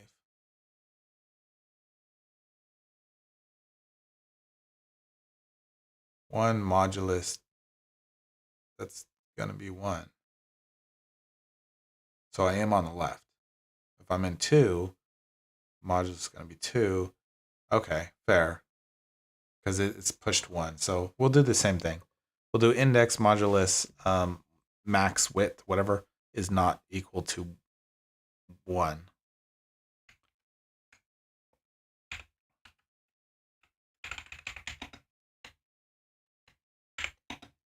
So this one is a macro max world width.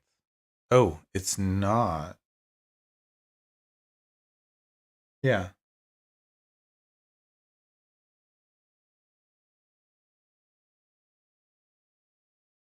Wait a second. That's not the world. That's not max world width. That's max room width. Why did I call it that? Max world width. This is a different thing. This is map width. I don't even know where they set this.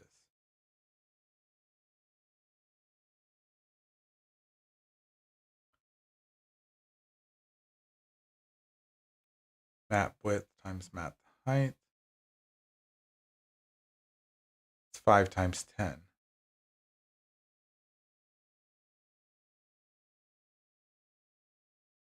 Because there are 50 rooms. Okay. So let me go back. I have a bug in my program because I'm using this to mean the width of the room, not the world. So let me go fix this before I add the other one because that's a problem.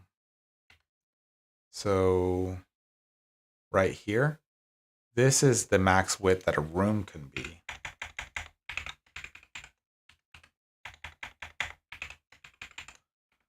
Max room width, yes, and this is a room right here.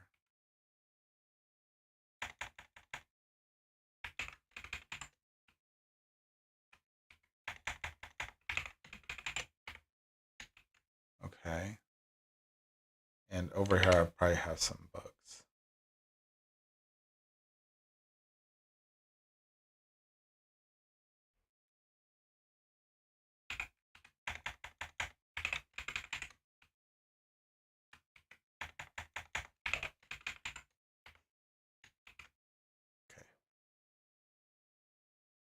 Okay, so I can add in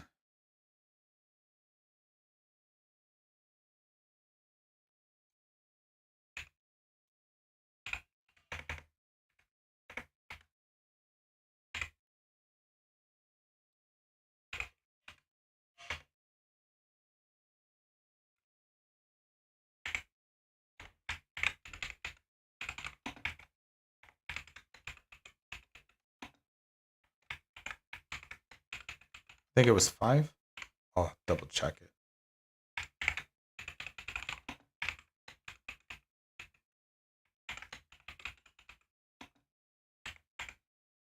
I think it was 5 and 10 for the width and the height.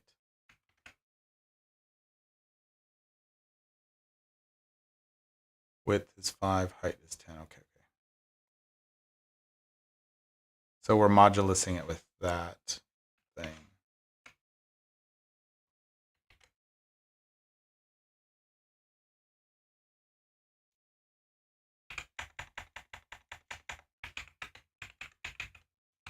World width does not equal negative, or negative 1. So if it's not 1, we do have a room. To the left.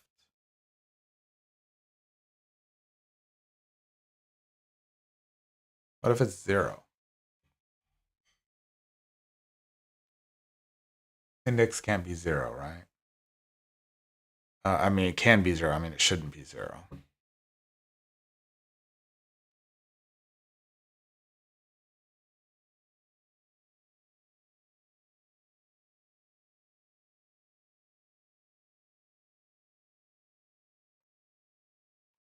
Did we check up above if index was 0? Okay, okay. Oh, shit. Maybe I should put 1 here. Because it's not, we're not generating a room for index 0 as far as I know.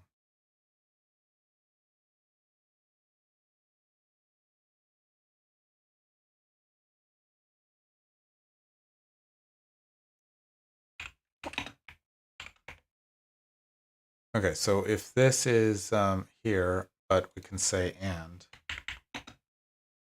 now we can subtract the index. We can take this.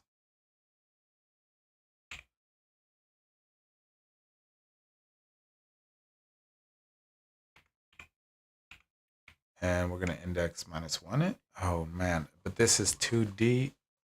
Is it? Do they have to wrap it?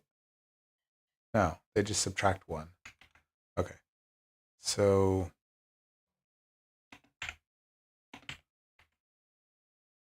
if that one was right, then we draw 1 on the other side.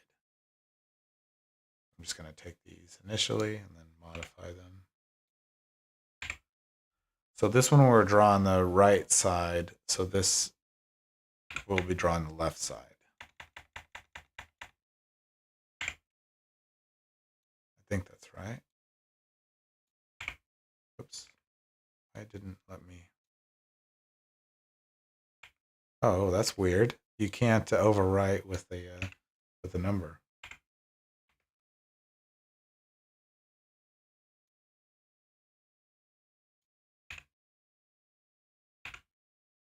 Okay, so is that how they did it? Just zeroed it? If room to left. Oh, he called this room to left. Yeah, that's fine.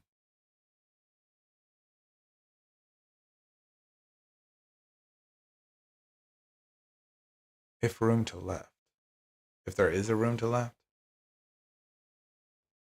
Game map. Where are they getting the... Oh, this is the fourth. They're looking at the fourth. So confused with this. The fourth one is the Boolean. Okay, so that's good. And this one is the top. And we manually set the top one, so no problem with this. It's just like that one. Okay. So this one is very much like this, reconfigured.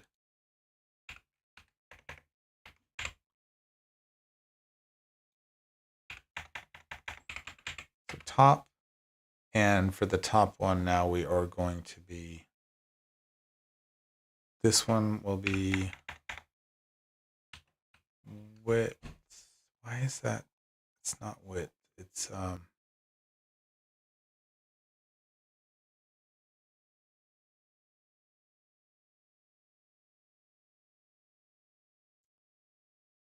this is top, bottom. This is right, sorry, right, left, top.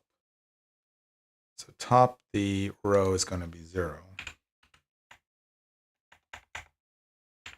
And this one is going to be like column.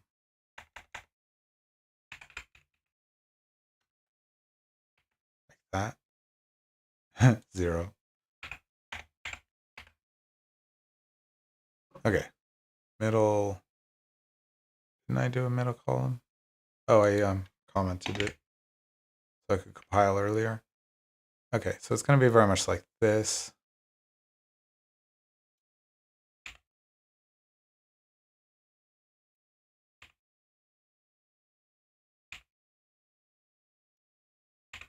with a, what is it, +1, -1 thing.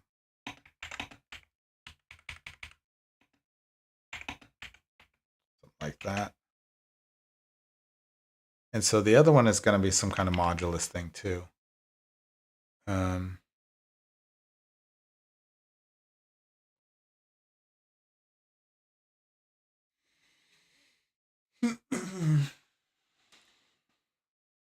So we're checking to see if the room is not on the bottom row.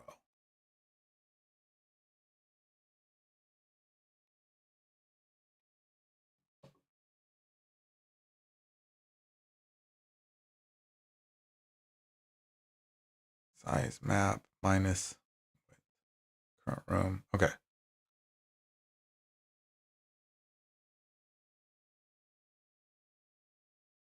They call it map size. What did I call it? World size?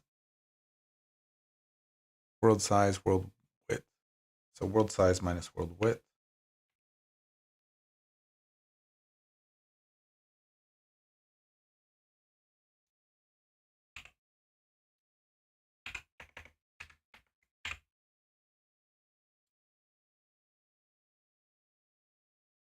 So it's if the current one is smaller or equal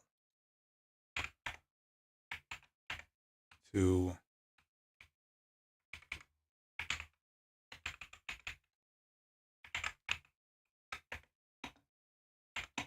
yeah.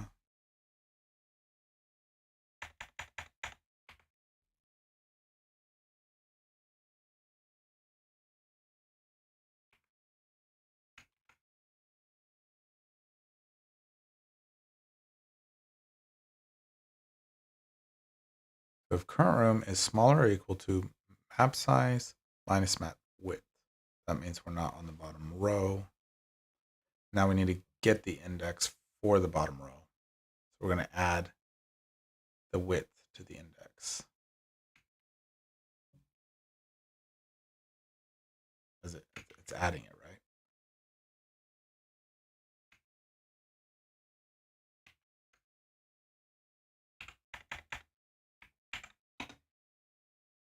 So if we add the width one time, we're down on the next row. So this is the width of the world. Width. Okay. World size minus world width. And we are not checking right. We are checking top. I think. Checking the top of the one below us. And if the top of the one below us is these middles are still here, but now we're doing the column, we're doing the G room width -1. Okay, so these are columns. So this was up here. This is these are columns. Wait.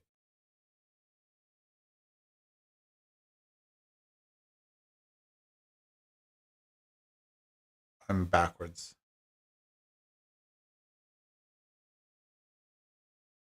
And it's height.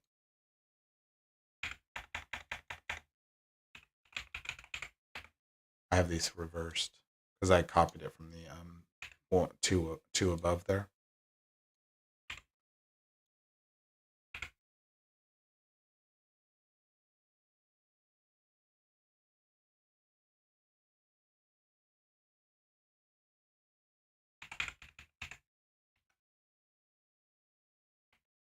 Okay, middle column, yes.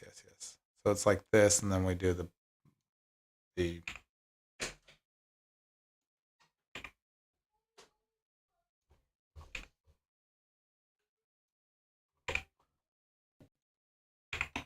and do the +1, -1 on it.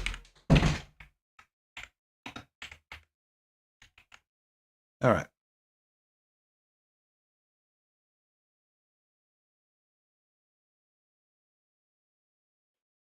Hopefully I didn't put too many bugs in this.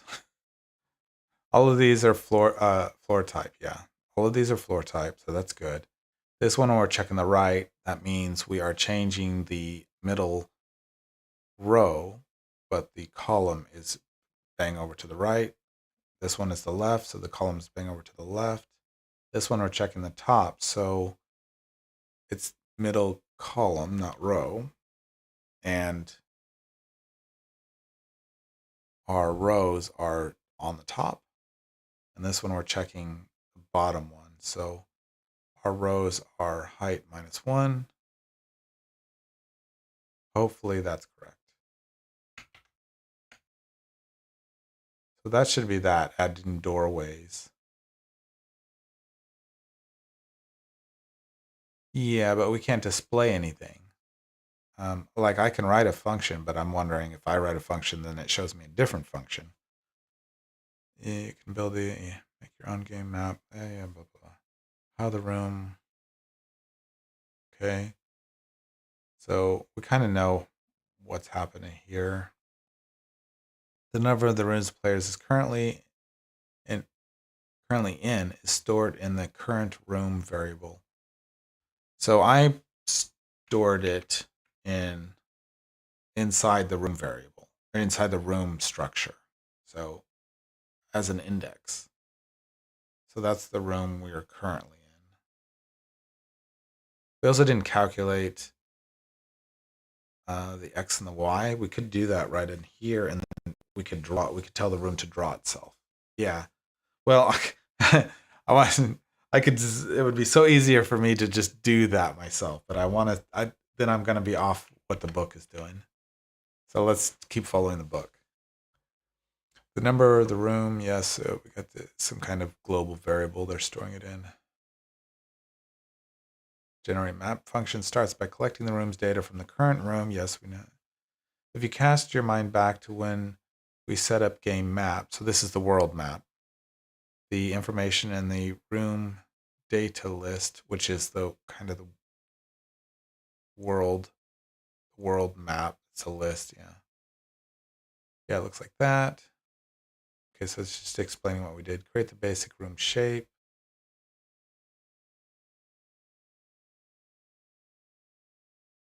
Yes.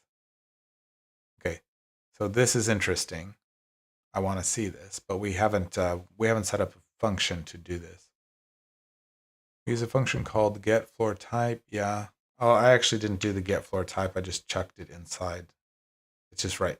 Where is it? Right here. I just did that. Maybe they're going to reuse it later, so it was good for them to do that. I just put it there. They had a little helper function because I was trying to visualize in my head what it was meant to do, like why you would need it.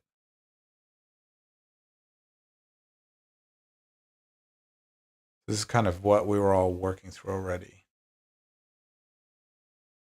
Oh, this is the repeating.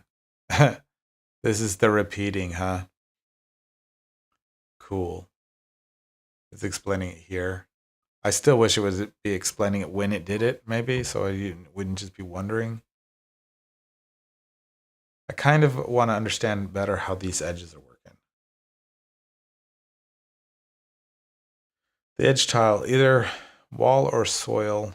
Oh, I guess the wall is always a wall, no matter. So the edges don't matter because they're either walls or not walls. It's only the floor that matters. For the left side of the room, we can use the shortcut again here. We multiply the floor type by the size of the space. Yeah, and they did that duplicating. Adding exits, yes. Yeah, we did that. Testing the program. So I don't want to print this out. So let's not. So I'm going to go down here. I have this thing to calculate. Where is it?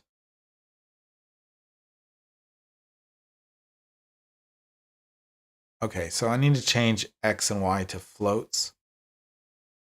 Yeah.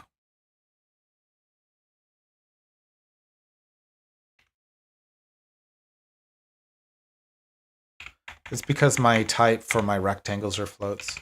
So that's just going to be the native type that it's going to be interacting with. So what this X and Y is where we need to start drawing. So if we have if we're drawing a smaller room, we need to start more to the center of the window. And if it's the full size, we need to start all the way at the top left of the window. So this is like an offset. This X and Y is where we're going to start to draw. And since I use rectangles to draw sprites, those rectangles are FRECs, so they're floats. So I'm just setting up that dynamic, I'm setting up that type as a float. So I'm going to steal this right here.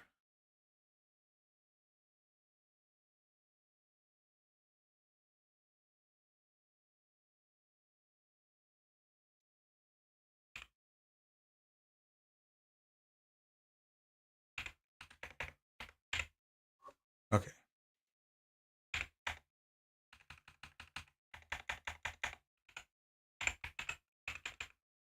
Room dot, yes. And this is the room max room width.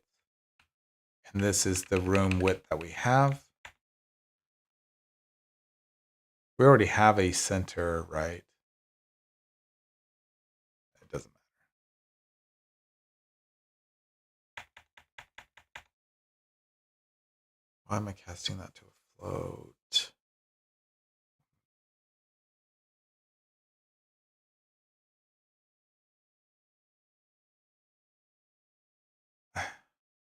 I don't like this because sometimes I have an odd number, yeah? Sometimes there's an odd number. Oh, that doesn't matter because I'm subtracting, not dividing. It's fine. Okay. So room dot width. And so what I'm doing here is I'm trying to get the middle point of the room. Sorry, I'm not getting the middle point. This is the way you can get the middle point is by taking the room width, subtract the total window width, subtract the room width, and then divide it by 2, and that will give you the offset of the center or whatever. But what I'm just doing is multiplying it by half of the tile size. The tile size is 30, so I'm multiplying it by half of that. So I'm not using too many magic numbers. I could say, is it tile size divided by 2? So that's what it is, right? G room dot y float, and this is a max room height. So this is just caching those numbers for this room. Room dot height.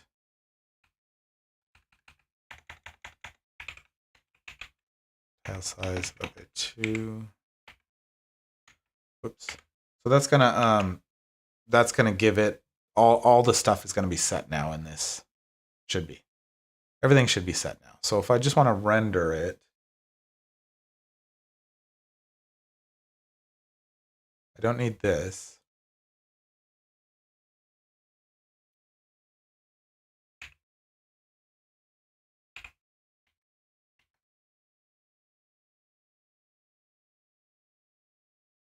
It's gonna be room.x,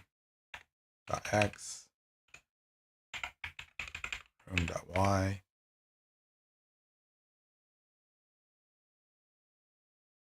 This width and height are going to be filled out, although the width is never going to change.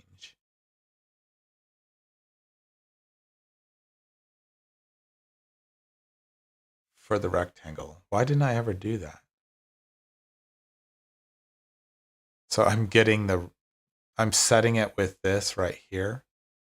So what I'm doing is I'm just making one rectangle and I'm using it to draw. I'm moving it around. I'm moving the one rectangle around. So first I'm setting the top left of the rectangle where we calculated that the room should start drawing. And I didn't bother putting a width and a height because I'm getting it from the image that we're going to use dynamically, which is fine. It's fine. the width is going to be 30 no matter what, but the height is different for the images. Some images are 30 tall, some are I don't know if some will be 60 later, but right now, since it's just a pillar and a floor piece, some are 30 and some are 90. So the height does matter. The width, if we use different size tiles in the future, or different size images, I mean, it would dynamically change to them. So I do have it hard coded as 30 for the tile. So I don't know. It's fine, I guess.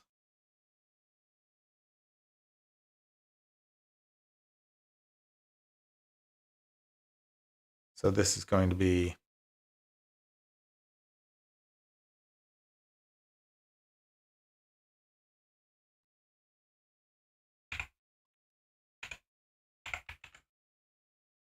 room.x, and this is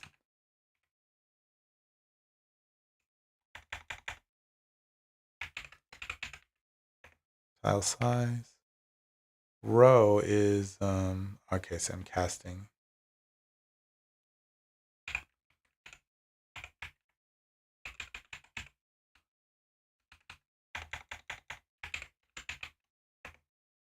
Tile size, and yeah, so here's where I deal with the height, because I need to push it down. If it's a column, I need to push it down. This is actually tile height by 3.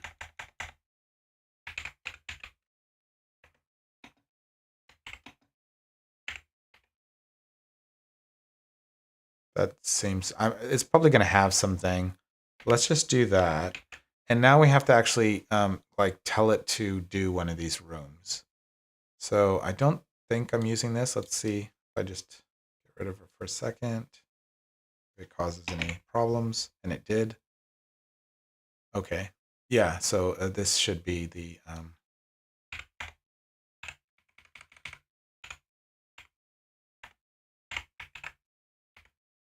room height. And this will probably go out into its own function where it's not even this messy. All the drawing should also be in its own. Okay, so let's get rid of this junk here. We don't need any of this, right?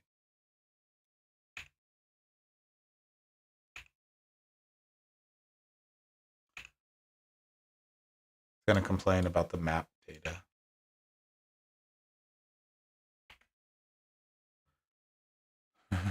The images, yeah, whatever.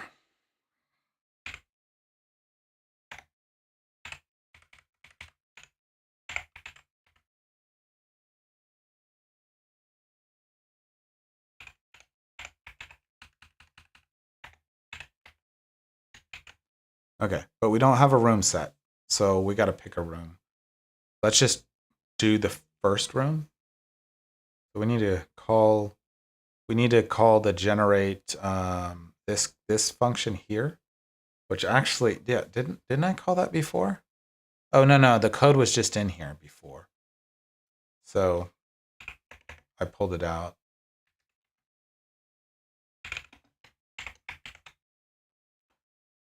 Okay, sorry, I didn't see anybody was I didn't see anybody was talking on Twitch. Sorry about that.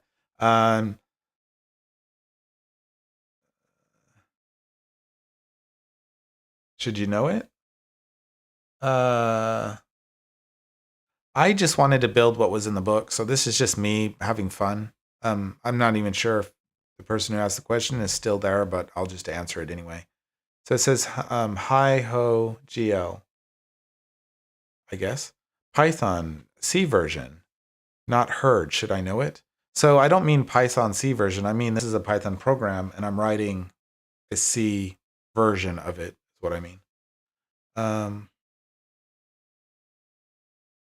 Yeah, they were saying it doesn't look like Python; it looks like C. Yeah, maybe that's confusing. I'm writing I'm trying to build this books, but it's the C version of it. So anybody wanting to know in the future, that's what's happening.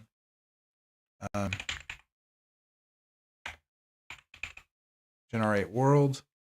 I think that's the way it goes here.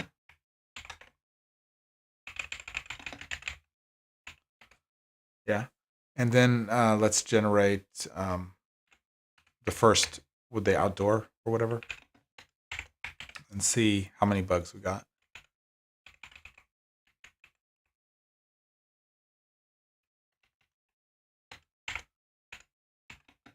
So that'll be index 1, right?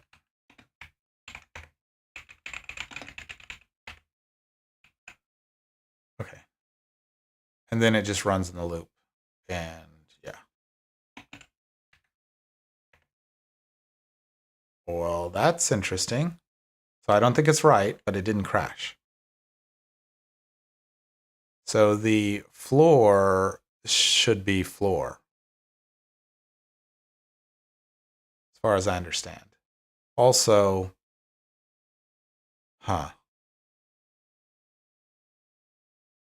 it's not correctly centered. The floor should not be floor. So let's fix that first. We got some multiple problems here.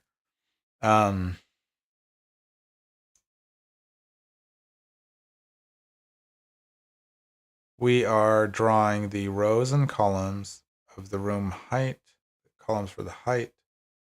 So these aren't right. This isn't right. This should be, no, column should be width. And this should be height.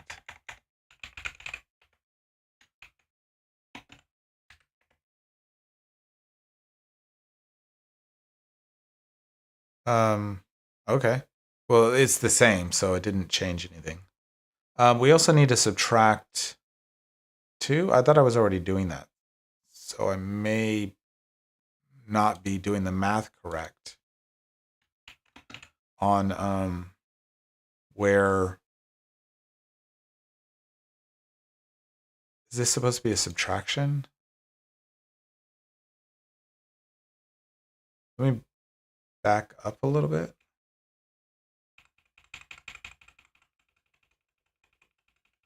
I want to see this.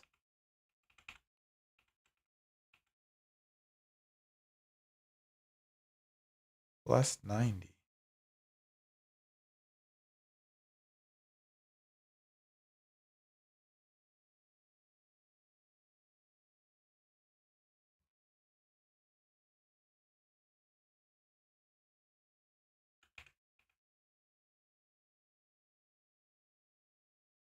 This is width and height.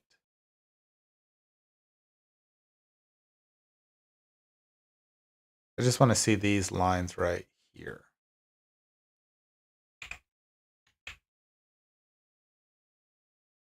Okay. Let's go up here. Width and height. Let's just make sure this is 25 and the other is 15. The width is 25. The height is 15.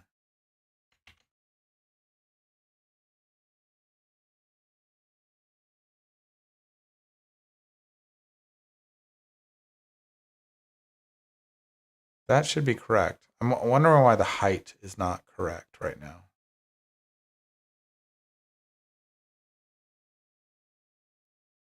Just going to paste this code in real quick. I want to see what it looks like.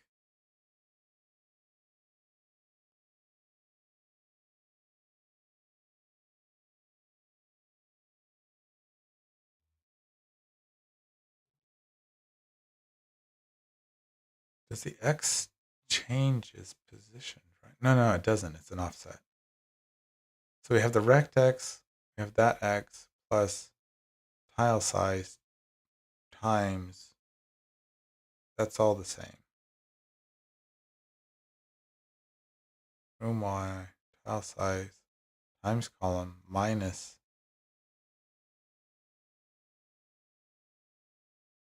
I wonder why it's not rendered in the correct position.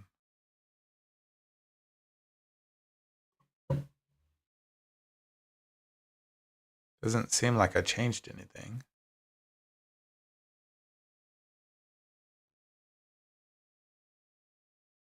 But it's definitely not rendering correctly.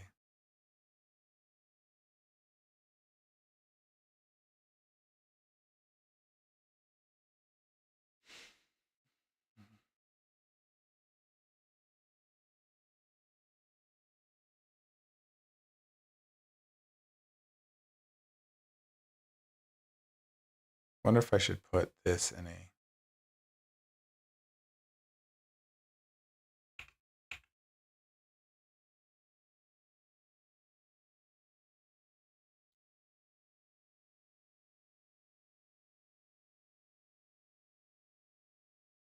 height.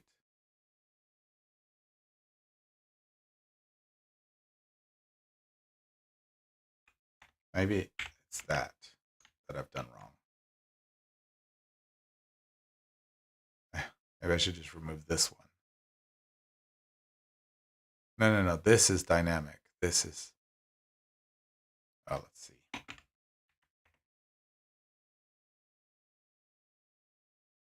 Okay, that's correct. Okay. I must not have seen it. Let me paste it in again, because I had 3, which would be 90. Let's see if it was 60. It was 90. That doesn't make sense. It should be 90.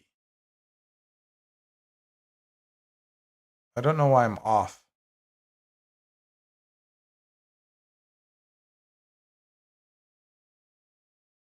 The 0 is still the same.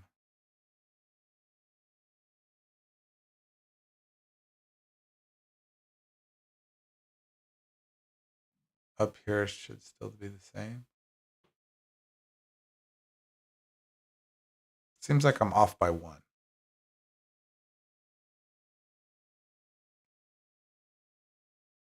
This should be 90 because I'm trying to get the top. So sometimes they're 90. So it's 90 minus 90. But sometimes they're the floor one. So they should be offset by 60. So it's like minus that 90 minus 30. So you get a 60 offset. So the number should be 90. This should be 3 here. So something's wrong.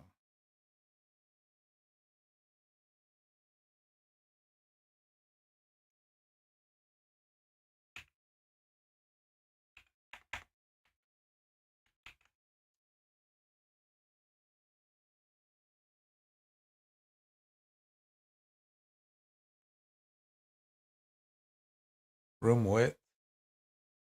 Room width. Yeah, I don't know what's going on there. Something's definitely wrong. Wait, is it what? It looks fine again. Maybe it didn't save? No. I didn't change the number. This needs to be a 3. This definitely needs to be a 3.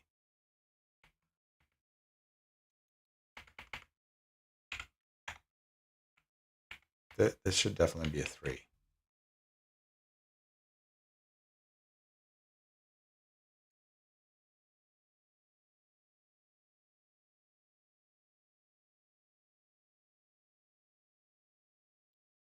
Tile size divided by 2.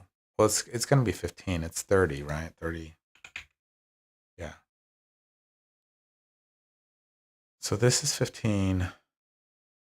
Why is this doing this?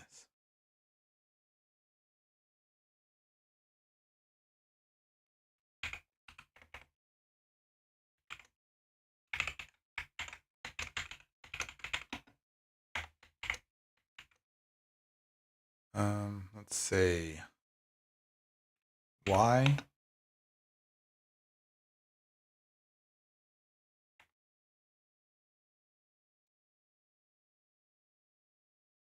Height.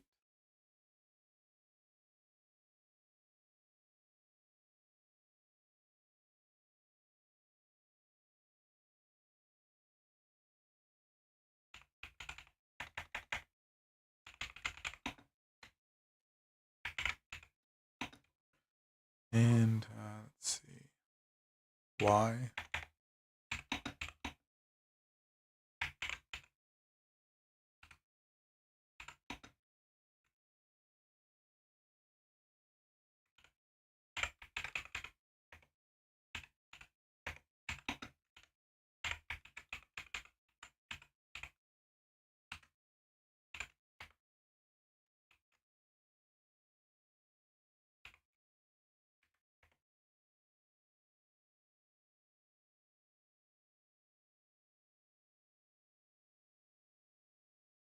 13.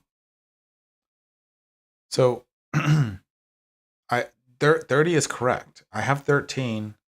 I should be offset by 1, which is 30. 1 is 30. One tile is 30. Because that means there's 30 extra on the top padding and 30 on the bottom padding. Because there could be a maximum of 15. So these numbers are correct.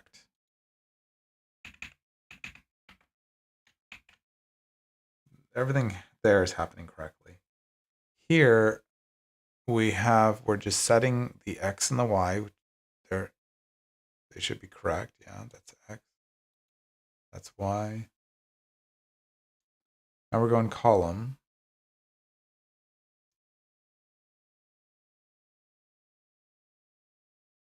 This is not right. It's not right. But that would have been like that before anyway, right? What's that?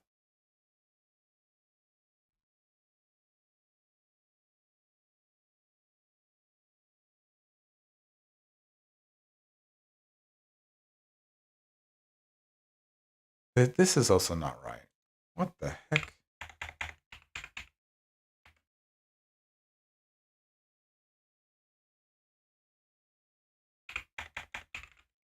How was I drawing the rooms before and they were correct? This is also not right.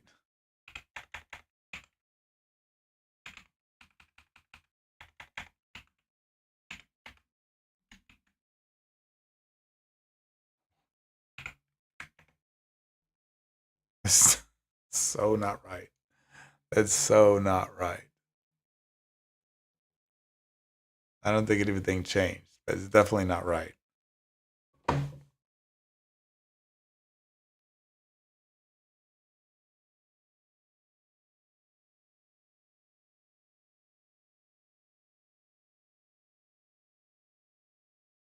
Okay, column. Let me turn this off right there. Yeah. Okay. So columns are our X and rows are Y's. So column, row, yeah. And now we've got rows and columns. You're getting the size, width, and height.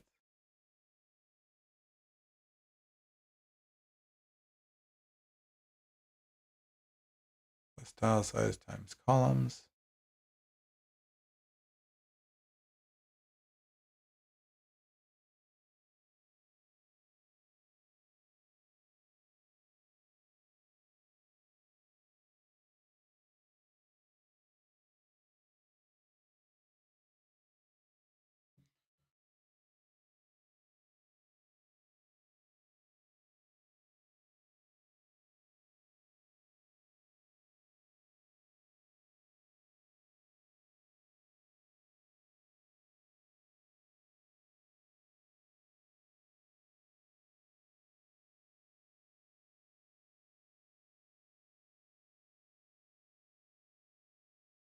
Isn't the H not being set correctly? It must be. I know there's tiles with the height. Oh, okay. And I'm confusing myself right now. It's fine because they're not drawing walls. The walls draw taller. So nothing is wrong here. Actually, this is totally fine. Because if walls were here, they draw two sprites taller and it's correct. But since there is no walls, we're not drawing taller. I'm looking at nonsense. But the center is not correct because it should be ground.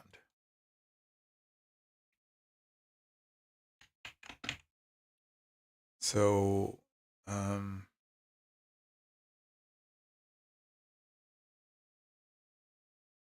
this helper function right here, if index is larger than 0 and smaller, the floor type is 2.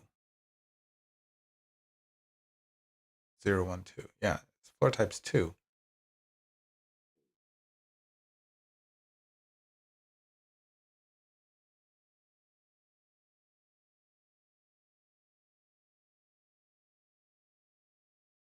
We're sending in an index.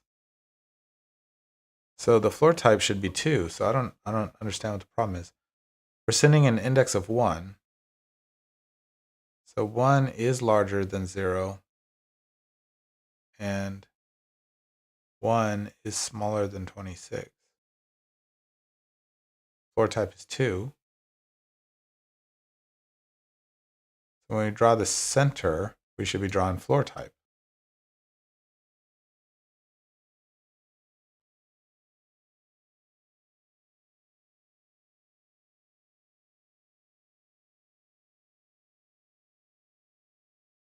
These are rows and columns correctly. These should be floor type.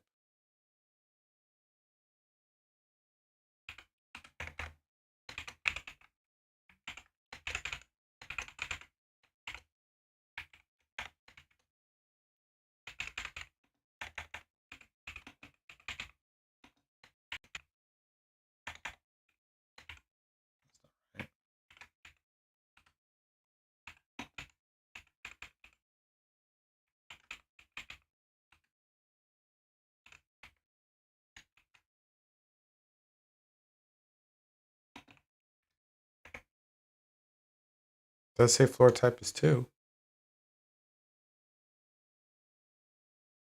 Floor type 2.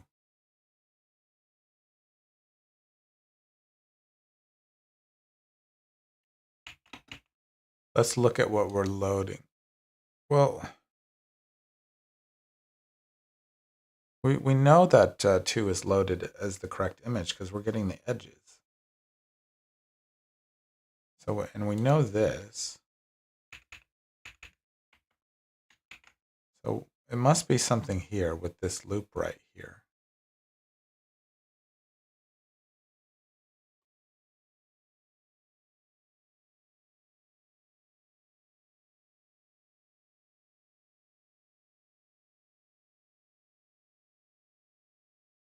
We're looping through all the rows. We're drawing the edge. Drawing the other edge, which is the top and the bottom. Or sorry, the left and the right. Yeah, that's the left. This is the right. Now we go through the columns. We're starting with 1. And we're going column is less than width minus 1. Column. And this is not right. This can't be right.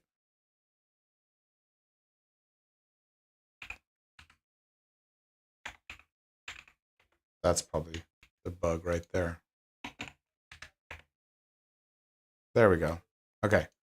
So even though it looks incorrect, it's still sort of correct because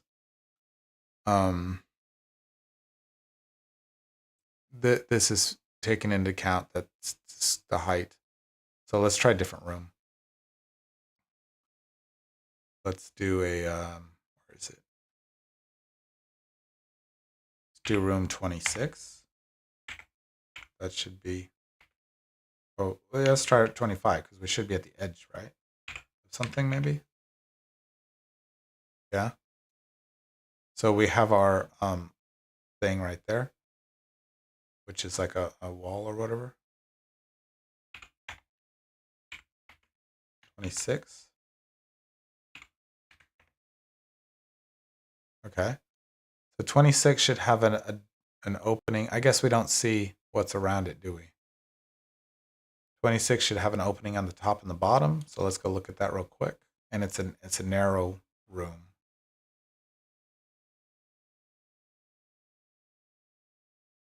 So this is 26. This is top and right. And then what's above, what's below 26? Another 15 below it. So that would be, I don't know. Whatever it is below it. Because I didn't number them going down here, so I'd have to just count down. So if this was like 1, 2, 3, 4, 5, 6, 7, 8, Oh, no, it's only 5, right? Yeah, it's only 5. 1, 2, 3, 4, 5. Yeah, and we got doors. So that looks correct. So let's find, this is a 13 by 13 and it has no top or right door. We don't know about the left and the bottom, but no top and right. Oops.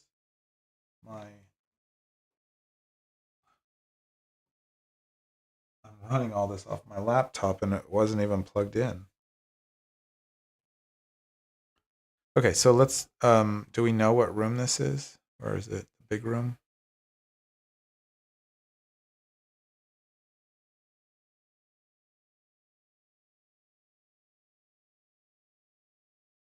This was the corridor. So the 27 is a bigger room.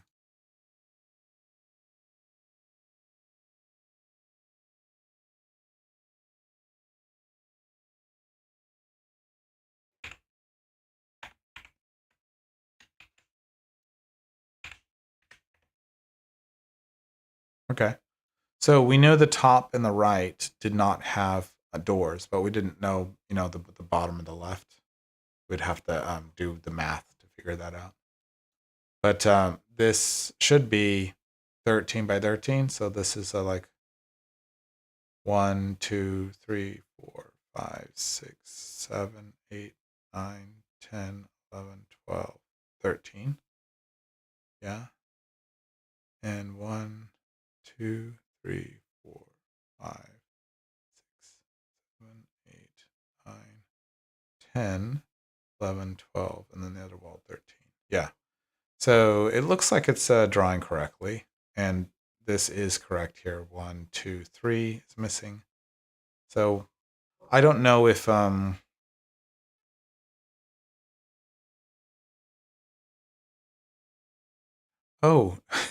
is the chat overlay actually working? I didn't realize that. So I actually have the Twitch chat overlay working. I wasn't paying attention to the video. So the other day I tried to figure out, oh, it's okay, it's in let's show a different one. The other day I was trying to figure out how to make an overlay and then I forgot. I was trying to figure it out. So I didn't realize I don't see it on my screen, but it's on the if we can here, let's full screen this. So this is what my computer looks like right now. If we close this guy. So I'm just coding in the top left-hand corner right here, basically. I feel super constrained because I normally code. Can I grab this? Is it Alt F3? Let's see. I normally code like this. This is how I normally code, so then I can see a lot more what's going on without the two. So I normally can see like this. But when I'm trying to record, I end up looking at only the top left and I get rid of the border to give myself even more room because it's so small. So then I'm doing it like this. That's so I can see down here if somebody chats. Also, I would have to make my font way bigger because I'm looking at a 1080 or I'm looking at the 4K TV screen. So I use the 4K as four screens, not as one big screen, but I use it as four screens or one tall screen and two small screens or something like that. So that's why it looks different. I didn't realize this chat, the chat that's being displayed right here. I didn't realize it was there because I don't look at that usually. But I was trying to get that to work the other day, and I guess it does work. So maybe I'll try to figure out how to get the YouTube one to work too. Maybe. I thought it would be helpful for me to see the chat, but it's actually I don't see it anyway. I have to look at my other parts of my screen anyway. Since the Twitch was on the bottom right, and normally not, I don't get that many people talking to me there. I wasn't paying attention when the Twitch person was actually talking to me.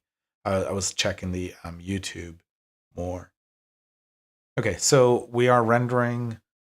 Everything's rendering fine. We didn't follow the book's rendering thing. I just did my own. That's my own function for rendering. But I just wanted to see something working. So I was kind of thinking in my head that it was showing the outsides, but I guess it doesn't. Where didn't it show up here when we render the thing? It was showing around it. Maybe this is just a background color being set. That's probably what it is. I don't. Did it say to set a background color somewhere? I probably skipped that. That's probably what's happening. These aren't right because this isn't what the screen looks like. Because what it is it's drawing an 800 by 800 and then it's drawing this in the top left. So it looks goofy. So I resized my screen and told it to center it. So these screenshots are not showing you what the real game looks like unless they change it later in code. But right now, it's not what it looks like. And I gloss over so much of the code. They could be changing this at any time, and then I just won't know. Yeah, this is what it looks like. It gets rendered here in the top left, and it's black. It's not red.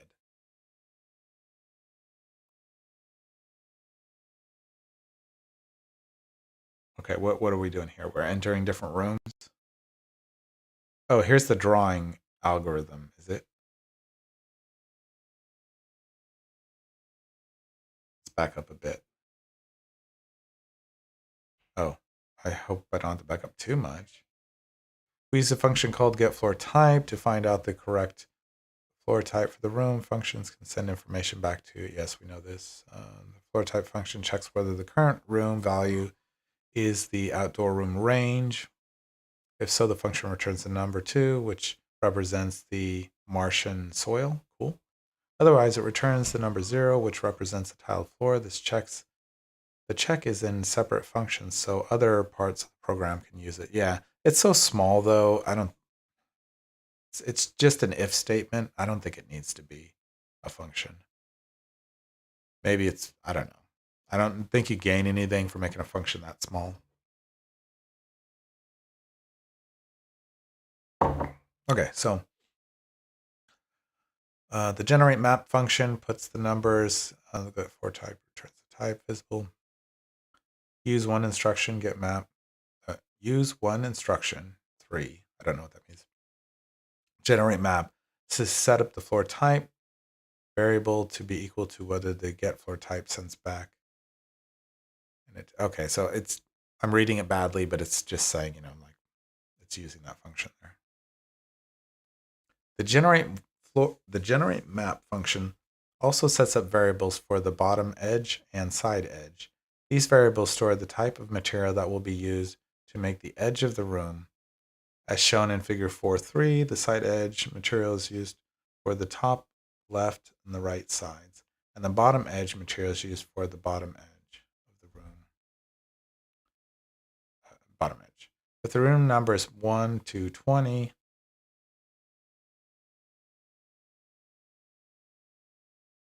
inclusive, it's a regular planet surface room. Okay, so we'll check this real quick.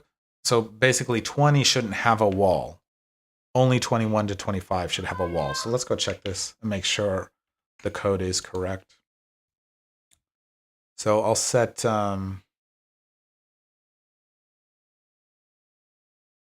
we can just set up, we could just go through the rooms. I think, right?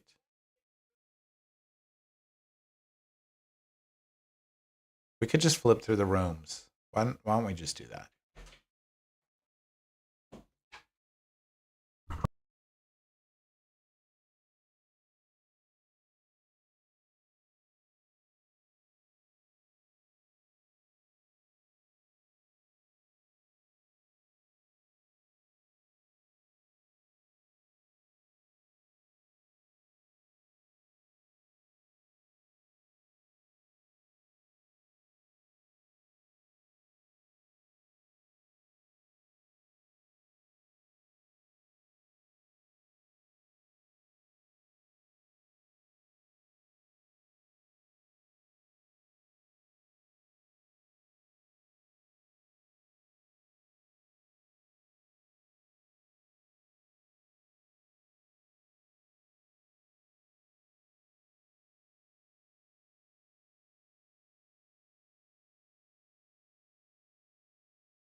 All right.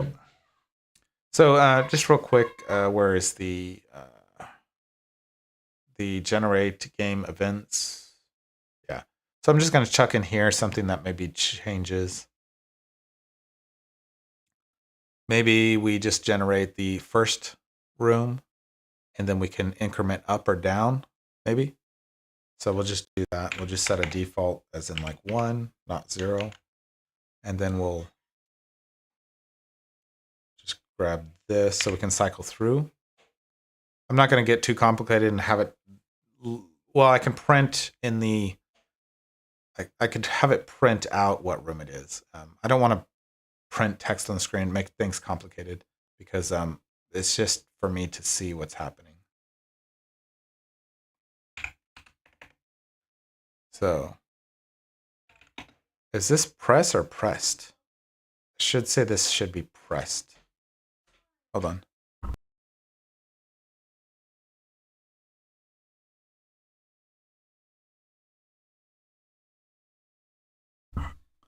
Okay. So I hate this this name right here. Because my library has a pressed state, a release state, and a held state. So maybe the press means held. My brain hasn't standardized what I should put each time.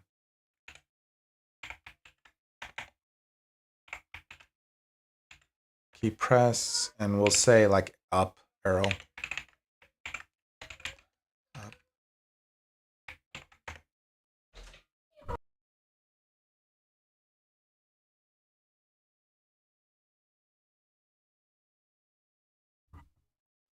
Okay. So that kind of means we need to keep state, or we can check the room.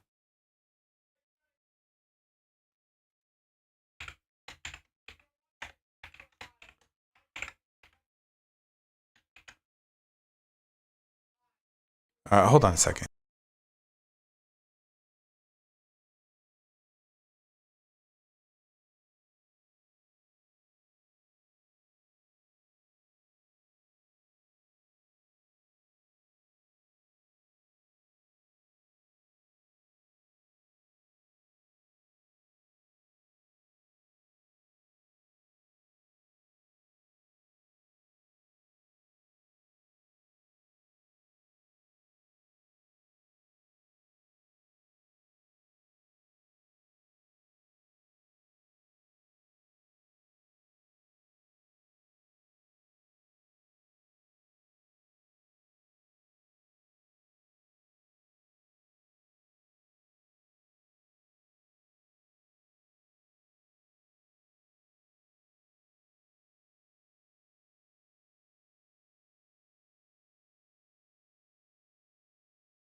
Hopefully they got it sorted out. Okay, so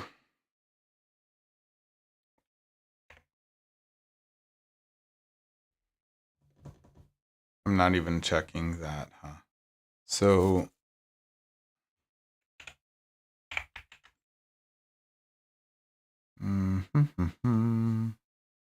room index, yes.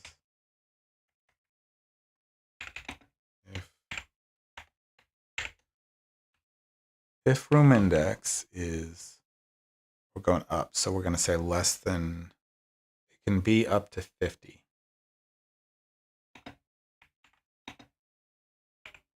So if we're less than 51, because we have that oddity that we actually have 51 items. Something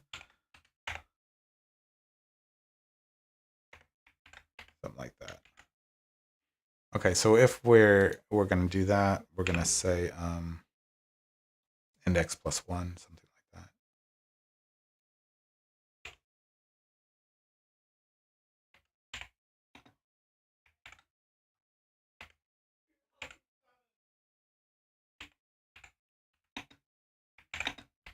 that. Okay.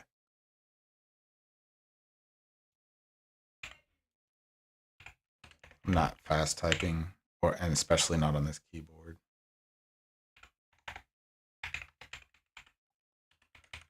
So it needs to be bigger than 0, but we don't want to go to 0. It needs to be bigger than 1.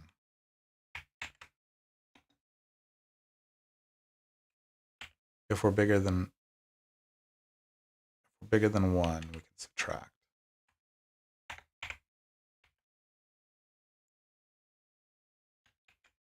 Yeah. Hopefully that doesn't break anything. Okay, so if I press up, I should have had it print out what room we're in. Let me just add a print.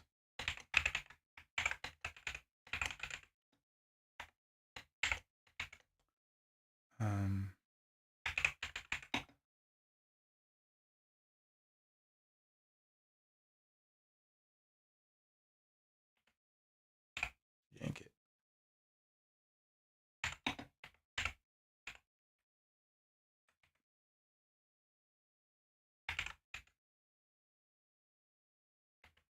Yeah, that'll work. Only if it changes.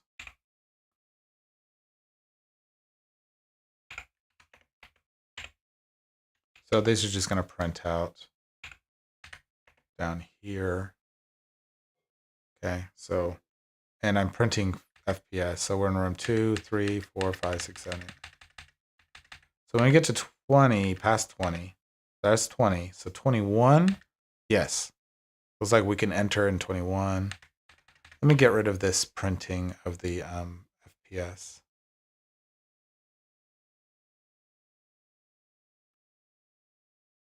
I don't need to update that if I'm not doing anything with it.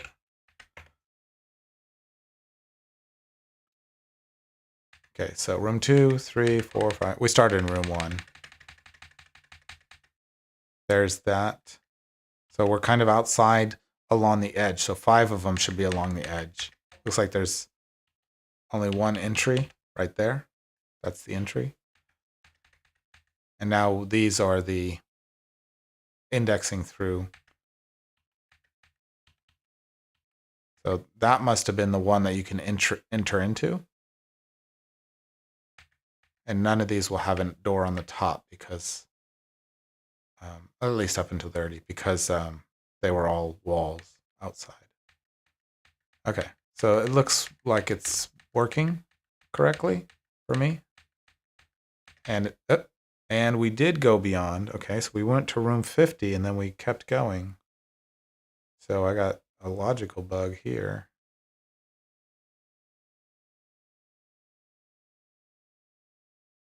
If we are less than 50, because that's the top one. I should have tried the other way too, to go down. Whoops. So I'm going to try going up and then down. Okay, that's room 1. Okay, just all the way up. I have to keep pressing it. I can't hold it.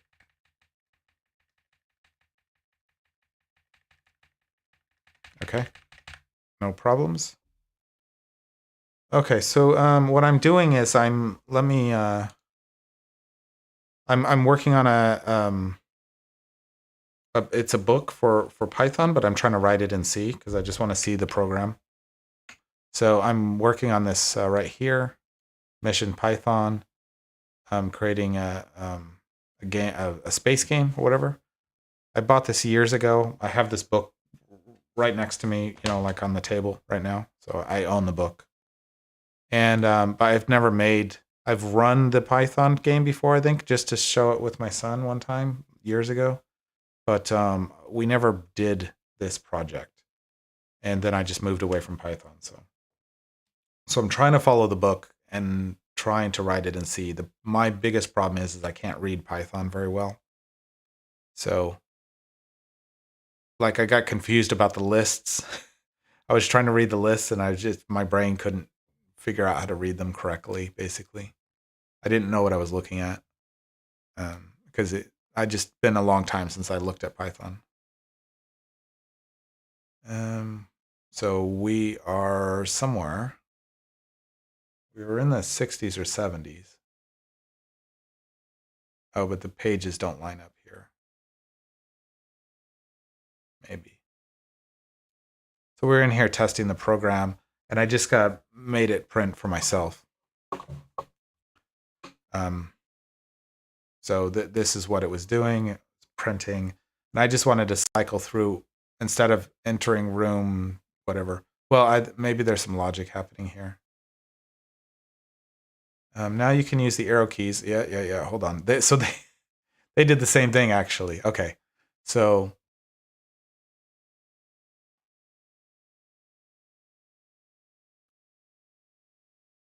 keyboard left. Okay, so they put the different directions on.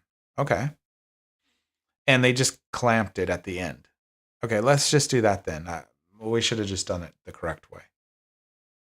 So we're gonna step by width of map. Okay.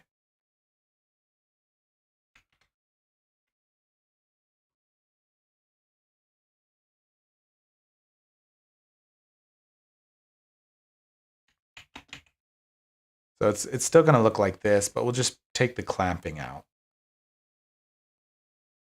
and put it afterwards. So we'll say, just cut this out here. I'll just say if room index is less than 1, that means it's 0 and that's not valid. So if it's less than 1 or we'll do it separately. If it's less than 1, we'll clamp it.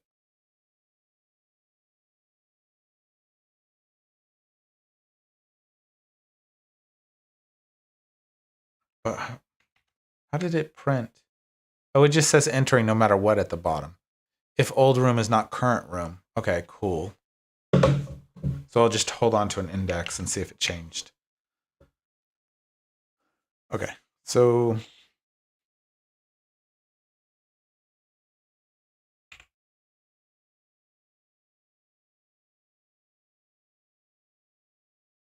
yeah, how is this going to work? Thank you for the SDL3 and C tutorials. I made C so much.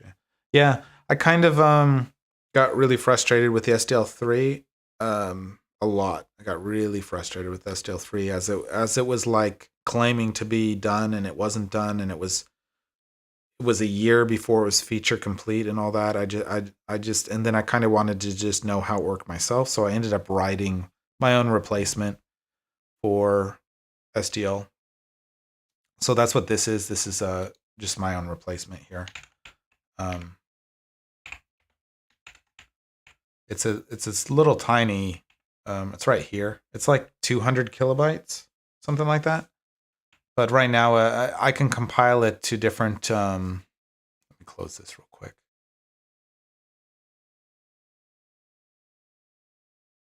Lots of images. This is all the images for this Python thing. Plus, they're doubled because I use TGA images. So this is my library. This is like my SDL replacement right here. And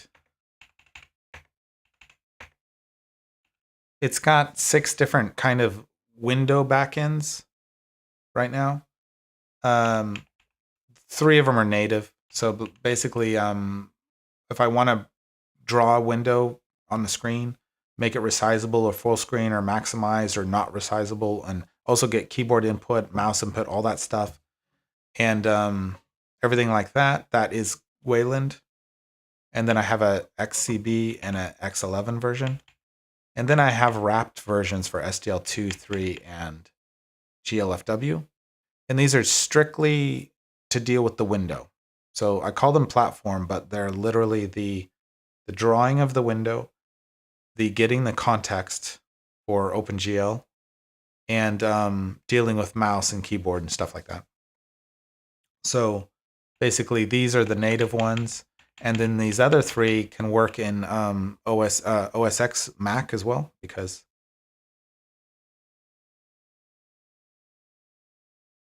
the window, yeah.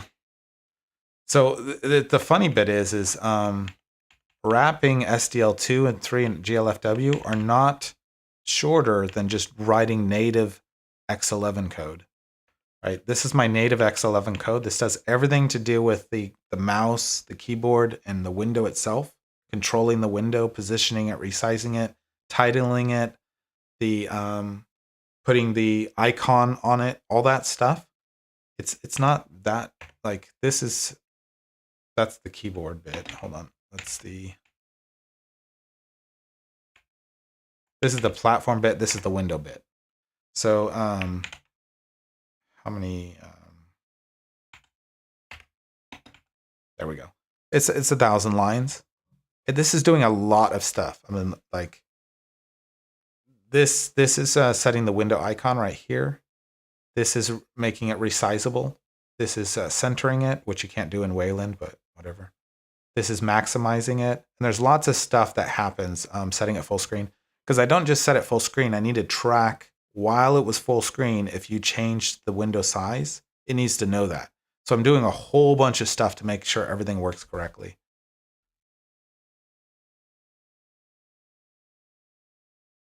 Yeah, so SDL does its own GPU stuff, but you can do you can choose your own rendering too. Like SDL will internally choose its own. It'll do like Vulkan or OpenGL or DirectX or whatever it is. But my thing right here only does OpenGL. It's strictly OpenGL.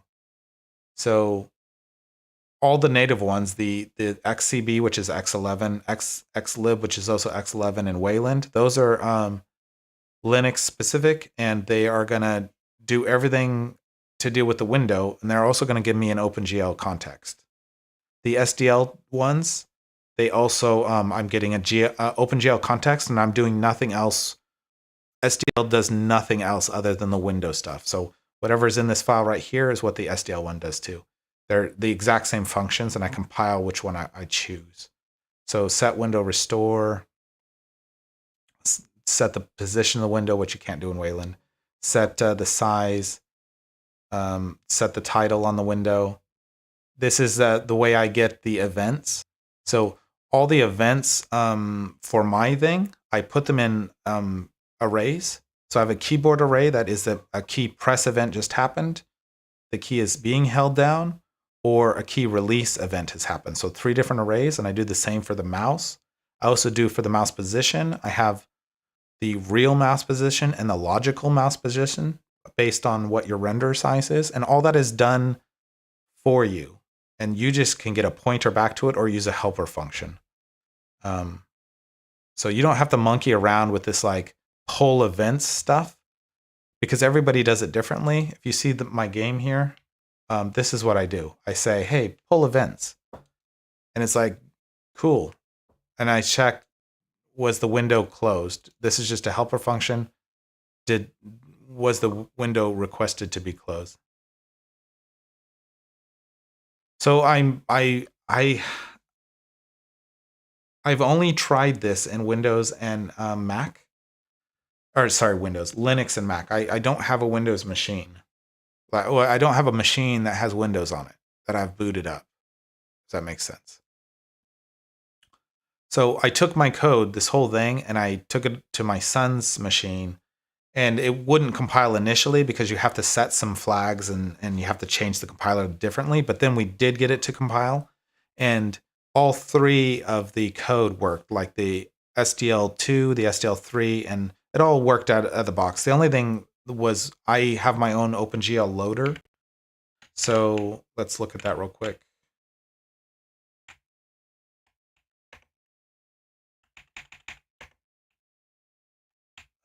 Sorry, it's OpenGL loader. So I do this loader thing here, so I don't have to use Glade or Glue or anything. I literally just manually set the, I just do it. I just raw it manually. I just set these function names to those. Good to go. And you don't have to do this in Mac. So I had to wrap a little thing. So that was the little thing. I had to like remove this from the Mac, like not remove it, but like set it up differently. So when I go into like one of these right here. Oh, it's probably in the header for it. So there's this Apple thing going on here. So if I was in Linux, I need to do this. And if I'm in Apple land, I need to do this. And I don't need to load the functions at all. So I had to figure those little thing out. Like I had to put this little, but all my code works. So my code just totally works in Mac and Linux. And SDL2, 3, and I haven't done a native Mac thing. Like it takes a lot of time to figure all this out. I spent a lot of time getting a window to resize and draw correctly and draw the little arrows to maximize and minimize for all 6 backends to act the same. And it just like to wrap my head around how all of it worked, it took a long time. So I would launch a game, I would full screen it, I would change the size of the game, then I would restore the size and make sure it was the new restore size. Because like if you're playing Minesweeper, the game needs to be bigger. So if I change it to a bigger level while it's full screen, and then I go back to normal screen, will it be the correct size, and or rendered correctly in the thing? And so I did tons of testing, like to get all that to act the exact same. So when you compile a game, I do this. This is what I do. So let's see. My library is separate. So this is my library, and I say, hey, I want the Wayland one. Yeah. So I do that.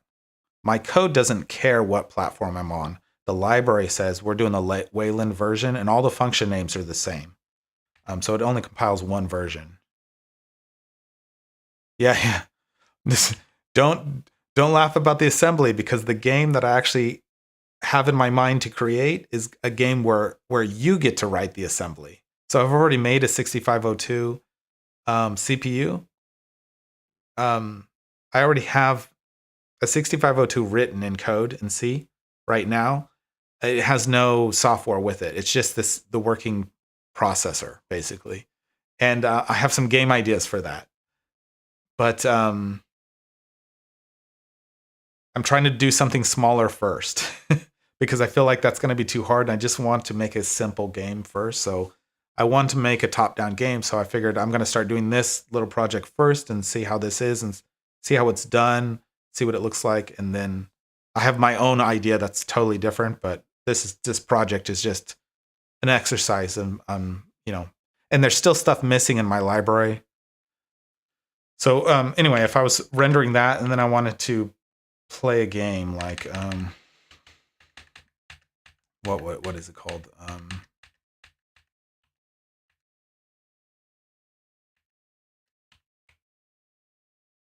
Can't remember which one it is. One of these won't compile. What's it called? Let's see.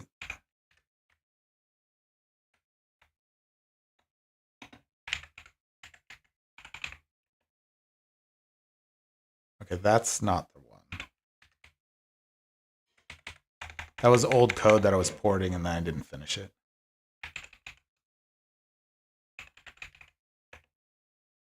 Okay. So this is, my library working with this, and then you can, move around and stuff like that. Yeah, that's the Suzanne thing from Blender, So I'm rendering 2D, then 3D, then 2D on top of it again. So my library has these kind of capabilities. And recently I added in music and better sound effects and music and all that. And let's see. So if we did a GLFW backend, I wouldn't get the icon because GLFW can't do icons for some reason in Wayland. So if we then played like Minesweeper.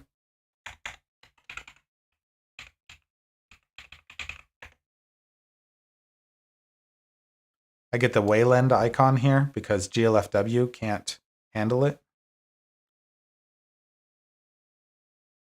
Yeah. Yeah, this is like it doesn't need to spit out this. I just put that there. Like that's a function call that is in my game loop. But what I was talking about is if I can change the size of the screen, right? And look at this. It's like Wayland platform not supported. It's probably centering or whatever. It's fine though. It's not an error. It's basically unsupported. If I were to change the size of this while I was full screen, God, is it not working? Oh my God. Let me let me do it on mine because I feel like it is broken. And let me change the scene. Okay. So if I'm running this with mine, so I have the icon, and if I say full screen, which is this button, what is it? Oh, this button. And then I change the size of the game, and then I go out of full screen. It needs to be the right size, and I think my GLFW is broken. If I go full screen too, and then change the size, and then exit out of full screen, it needs to be the right size. And these should be here. And if I to draw it, it needs to, this is all a pain in the butt. So let's check out GLFW and find out that it's broken.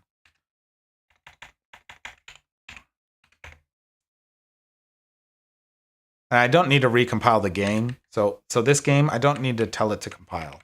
I just do that all the time because I'm always programming. But we can just run it, and it should just run, yeah.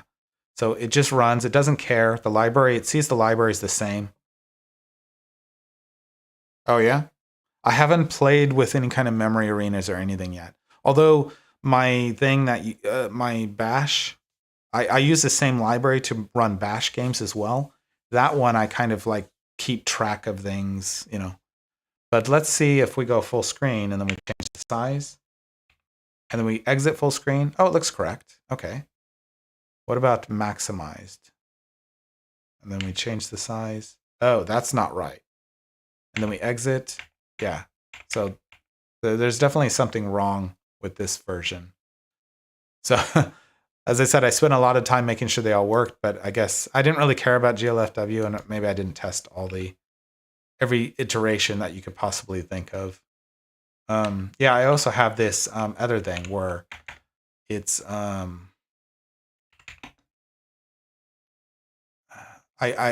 if you wanted to make a game in Bash, that's what I have. So what do I call it? A shell game. So a shell game uses the same library. We could say we could run a neural network in Bash.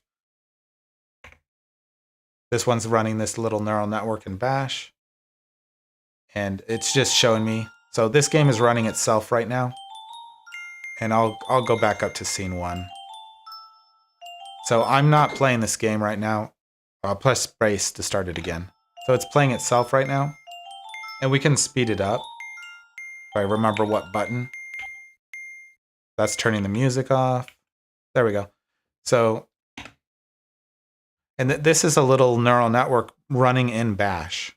And it's talking to my library from Bash to my library. So my library is displaying the images for me, but all game logic and the neural network is all happening in Bash in a shell script. And that shell script is all using native Bash. It's not using any tricks or any third-party anything.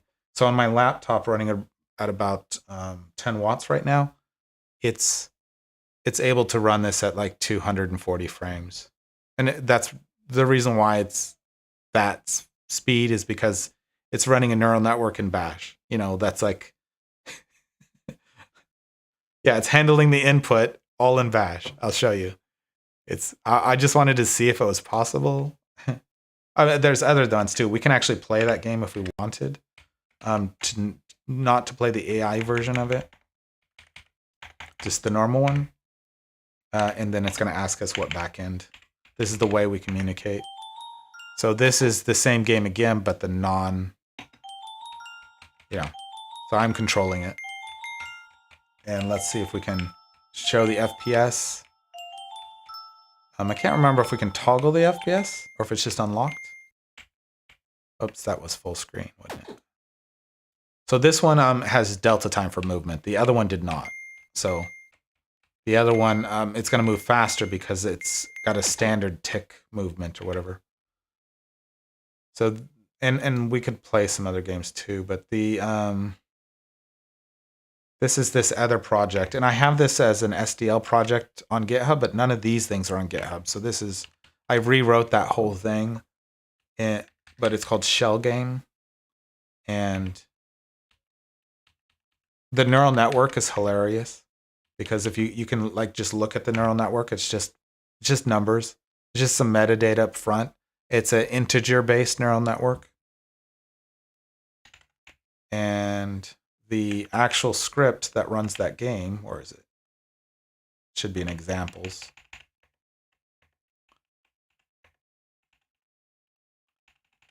So here's the actual script. This is the entire game that was playing itself. Here it's asking to load one of those text files for the network, and it's getting the metadata out and setting it. Then there's some global variables here, where the player is and stuff like that. These are how I talk to, the way I talk to the server. That the server, again, is just there to display images, but the way I talk to it is I send strings to it and receive strings back. And I put those strings in associated arrays so I can split them up and like find out if you pressed escape or 1 or 2 or space or something.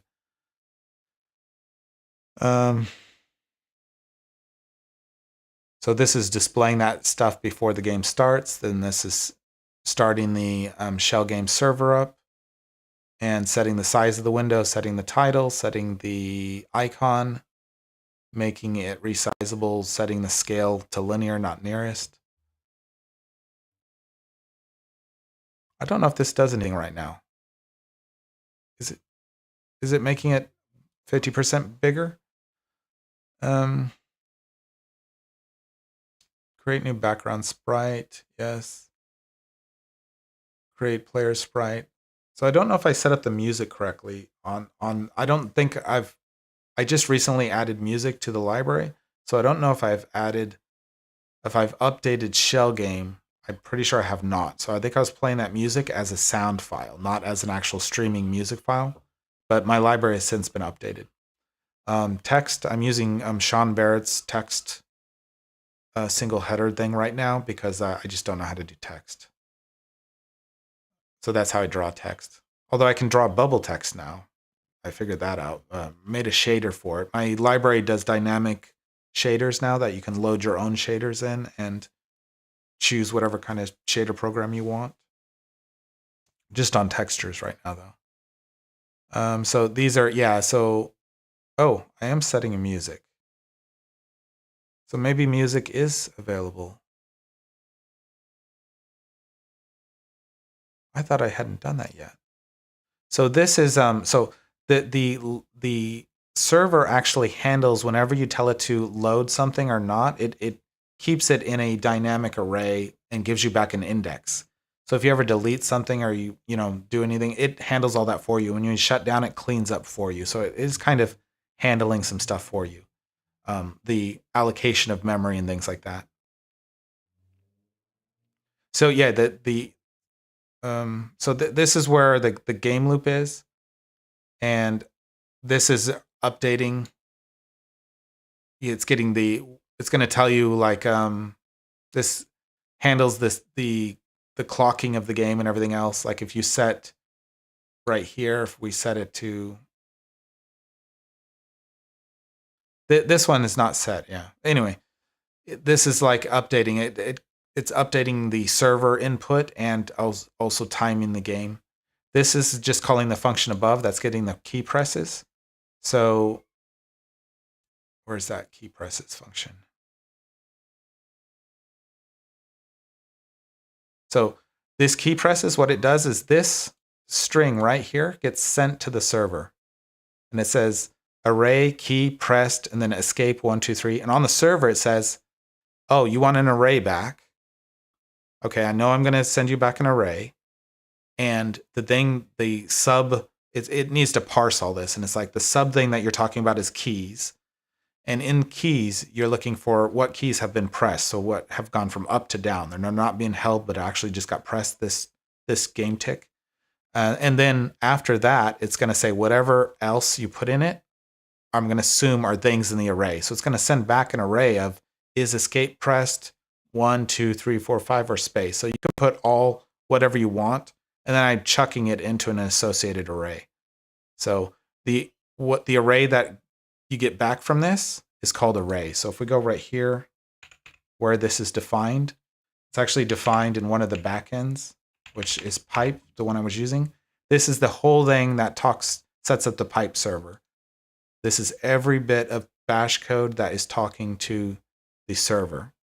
So it basically works in Mac and OS X, and it says, hey, the thing I need to look for is called shell game.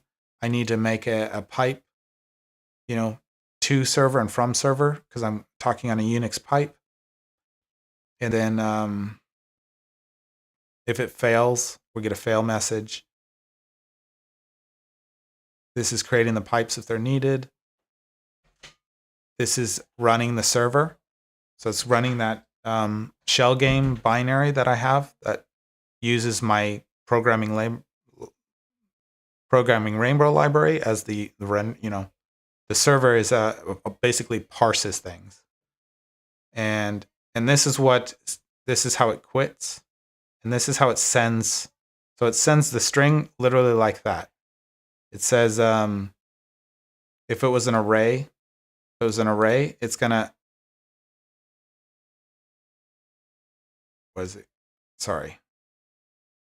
this is sending. So I'm just echoing it to the pipe.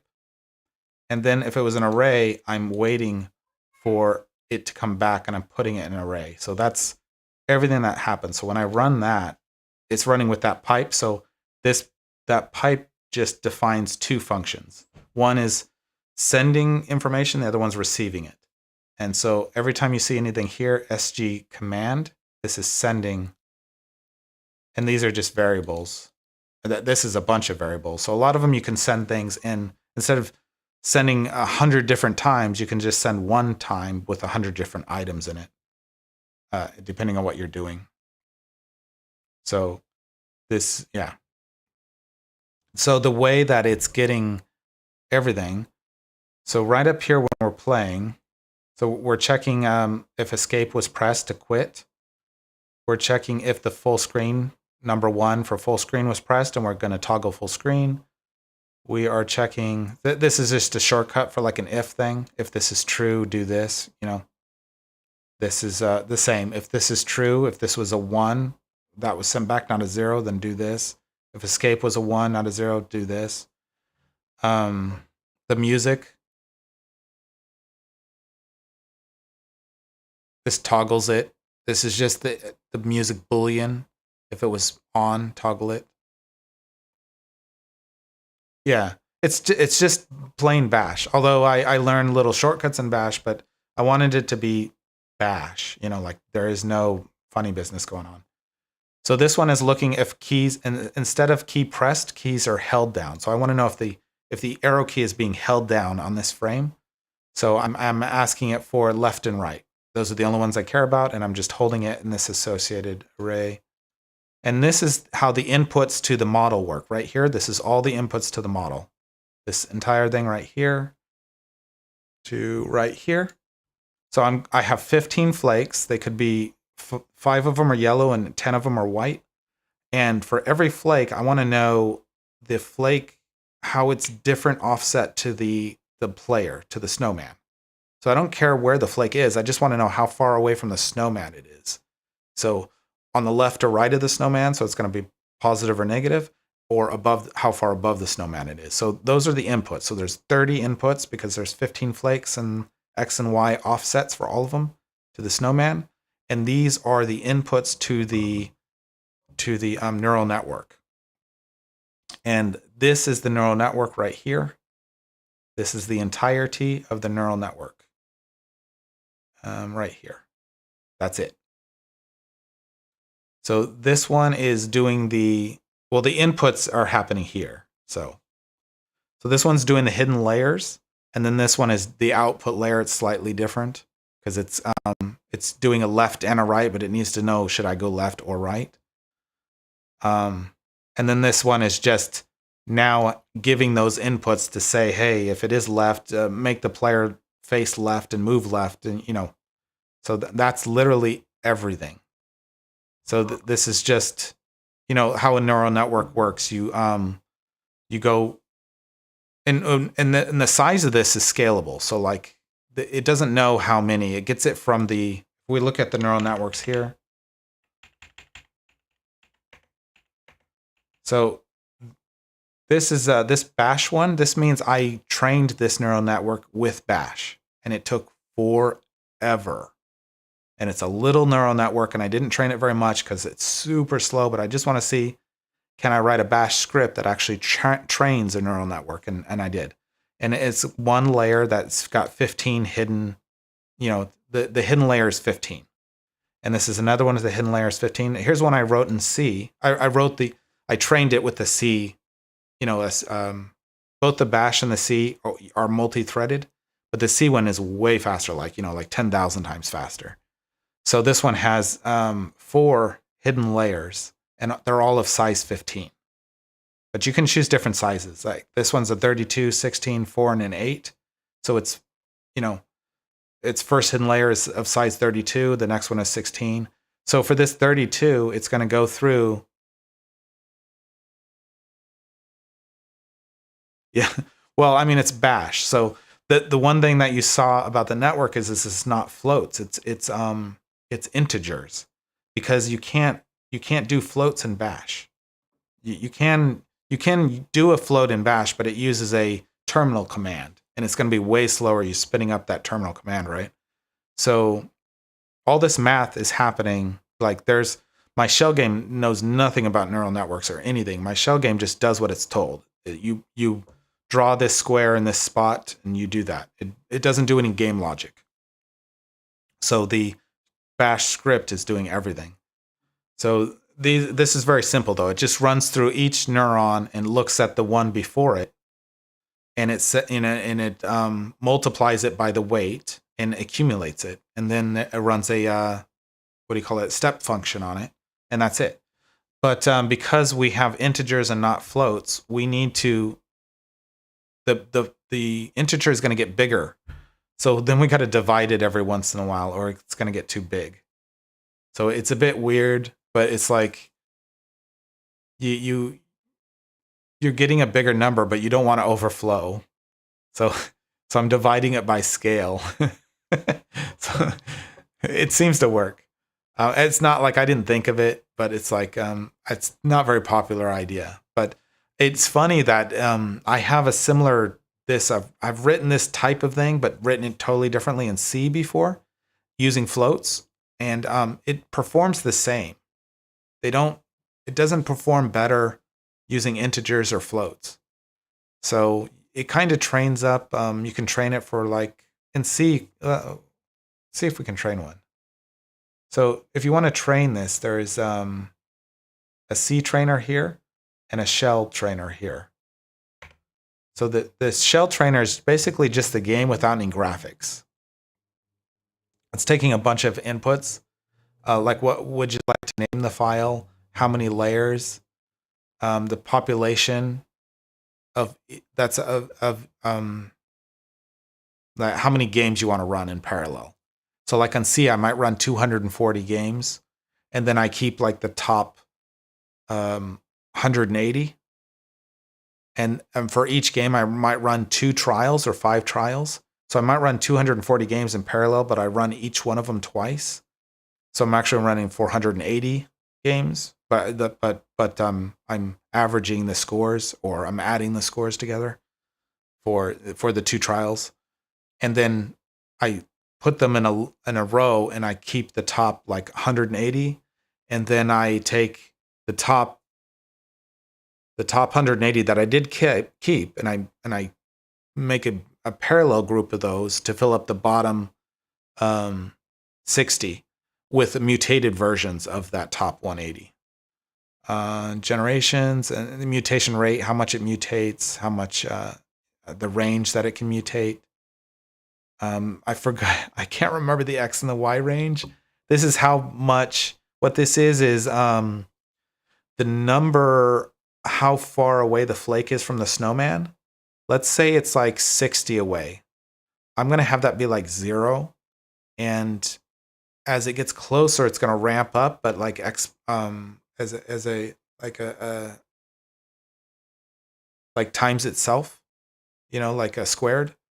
So it gets bigger as it's closer, kind of like it's more dangerous as it gets closer.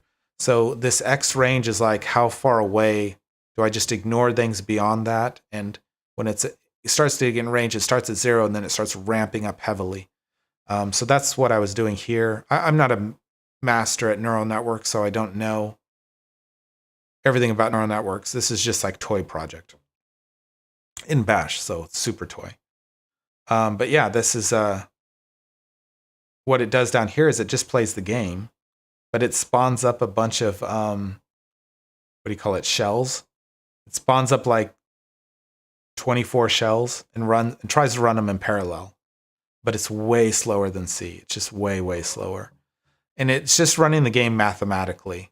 It's got the player location and everything, but it doesn't draw anything. It's got none of that. It's stripped down to just the math of the game, and that's the whole thing. So like the trainer for this is only 400 lines long, and then there should be source code for the C version. The C version is going to be using like P threads or something. And we've got a bunch of input too. So all this input, like you could put tons of different switches on it when you're training. It's all printing it out. It's a bunch of stuff. Checking things, and then trials. Where's the threading? So here's how we're doing the workers running in parallel, all that kind of stuff. So this is all just to train an integer one to run it in Bash. But again, I did train, and you'll see it. The model's way smaller. I only ran this for 400 generations, and it probably took like 3 hours or 4 hours to run. And I have an idea. I didn't put it in the metadata, but I think the population size may have been like 24 or 48, whereas the C ones are way bigger. Like this one, I ran it for 10,000 generations, and I'm pretty sure I used 240 population size. So the make files here, GNU 11. I don't think it needs to specifically be GNU 11, but it's what I do generally. I can't remember if there was one thing that, like, I don't know what the difference between like C89 and 11 would be, or C90 or 99. I think there's subtle differences like dynamic arrays or something, dynamic sized arrays or something like that, but I don't really use those.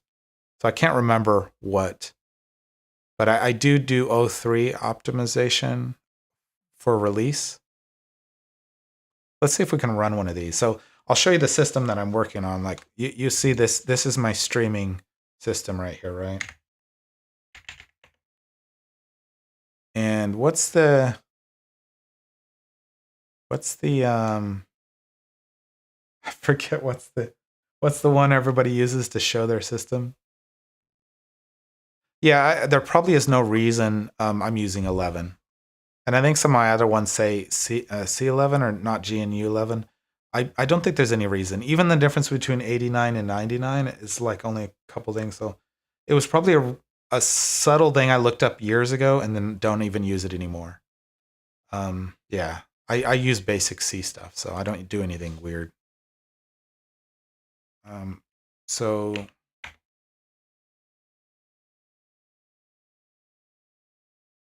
is it void? Well, I use a very strict compiler, so I type in void whenever void is needed anyway. So like, are you talking about casting things to void or void star, or void as in you need to put void in when there's no variables sent to a function? Let's see.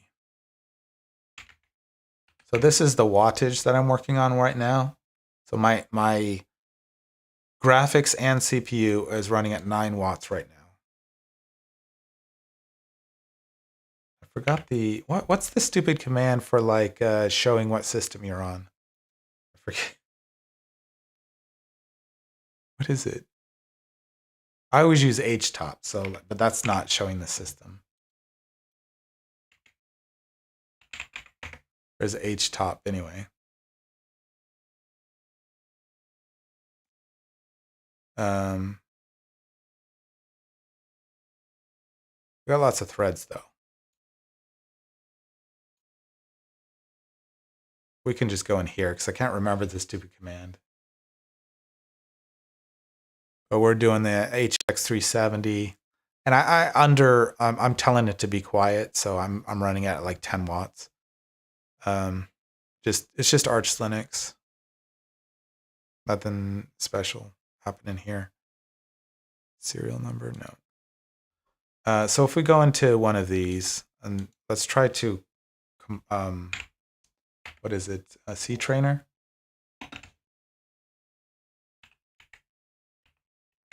Let's see.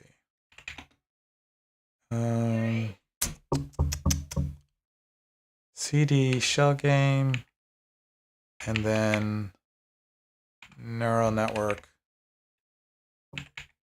Okay, so here's it remembered what I put in before.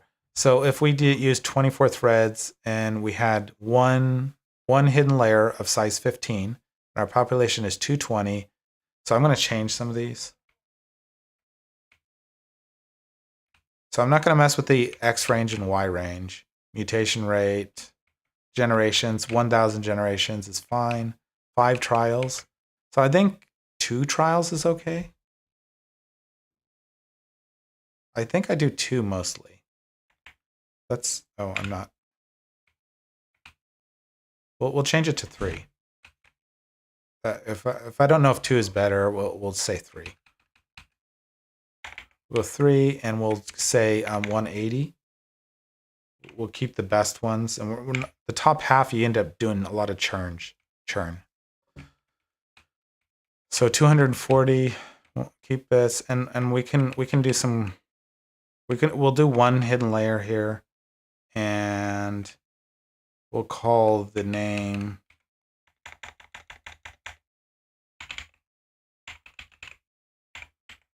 sure. Okay, let's see how fast this is. So it's going to pause for several seconds and show us information before it starts running.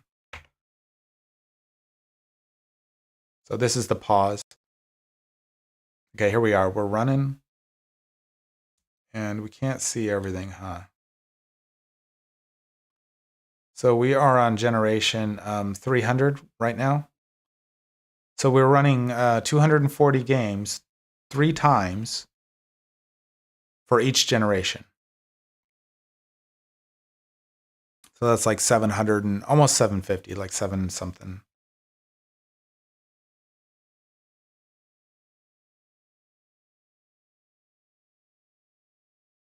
Yeah, I don't use any of those. So I have in the past used variable length arrays, but I don't anymore. I don't think I do. I was using them for strings or something like that before, and it's not good, so I end up calicking the string anyway. But I also just made my own what do you call it? String view, little part of my library, so I can just use string views specifically for that shell game thing, because I had to deal with parsing strings a lot. So I just did a string view kind of library onto that I made up, and yeah, I always use I use almost no, what do you call it? No macros at all, but I do macros for defining things and for importing. So I just define when it's a global, it's going to need to be used in an array. It's going to be a defined macro, there. So that did it in 33 seconds. So that's a lot of game. Like it played each one of those games, and it's telling me, let's see, this was the top one. And that doesn't mean it's this good. It's not actually very good. It's not, that means that was happened luckily to be a 12. The next game could have got a 5 or a 4 or something like that. So it didn't actually train very good. So we actually need more. Did we do 1,000?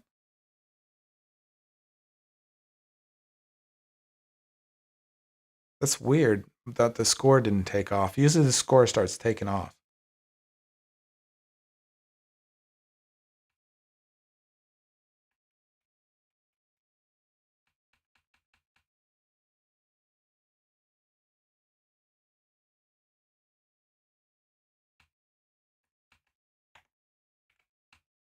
Let's do a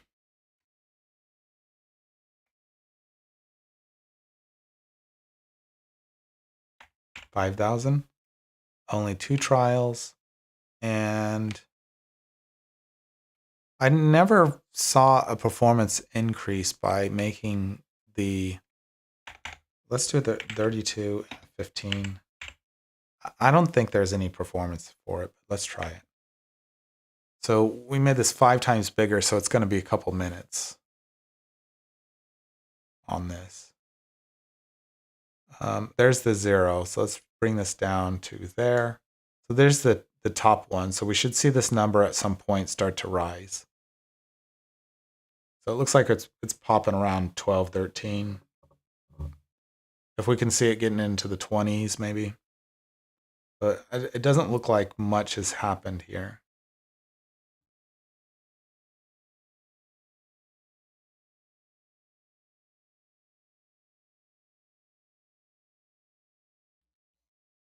Yeah, it doesn't look like it's doing anything. I wonder if I'm doing the wrong. It's been so long because there's different ways I can do it too. I can do it by time. I can do it by score over time, or by how many white stars I got before getting 1 yellow. I have all different switches, so I must be choosing one that just sucks because it doesn't look like anything's happening here. Uh, I did this for a long time, and you'll think, wow, I got to look at this for a long time, and you see nothing happening. It's like, no, you should actually see something happening. When something happens, it'll just happen. It looks like nothing important's happening there.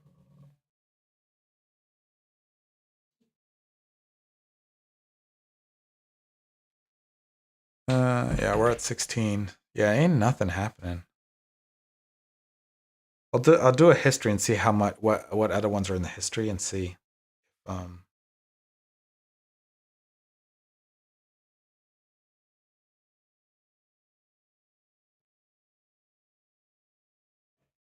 let's see this.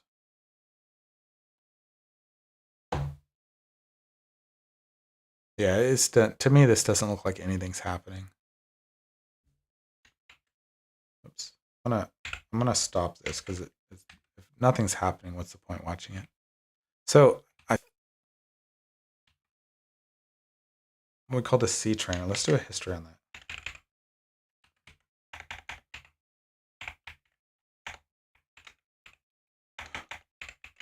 I'm all like trying to make it a pointer. Okay, so what was I doing here?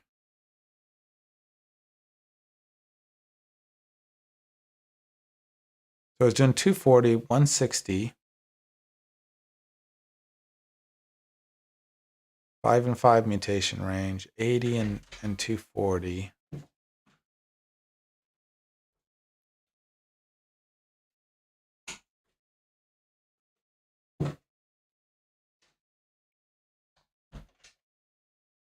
I know it was very weird. It would be like the way I was looking at the X's and Y's, is very dependent on that.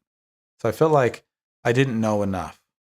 You know, you can make it enough to make the toy work, but it's not really amazing. Let's try this one and see what it does. But that other one didn't seem like it was popping off at all.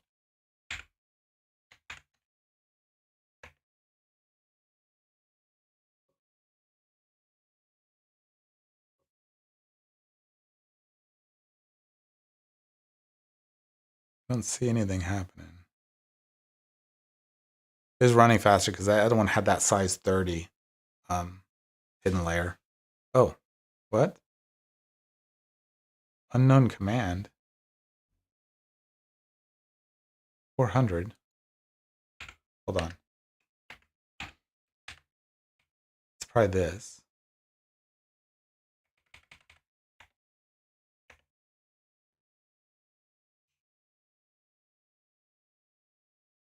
Numbers go up. My dopamine is working. Yeah. This is such annoying to watch. I probably spent way too much of my time, my life, playing around with the neural networks here because it's like when it doesn't work, it just looks like the same numbers all the time. But then when it works, it'll take off. So this number should start going up to like, it should start moving. So I'm not quite sure what's happening or what. It's been a long time. It's been like 6 months or a year before I was playing with this before. But this definitely, the fitness doesn't seem to be doing much.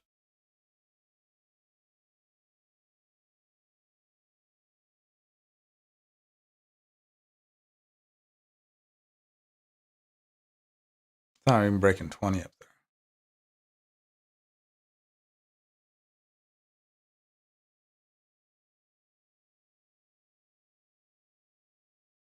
Yeah, but it's kind of like, you know what it's like? It's like when you use AI to try to, when you just want to see something. So the other day I was working on my shader and I was trying to make the shader general purpose.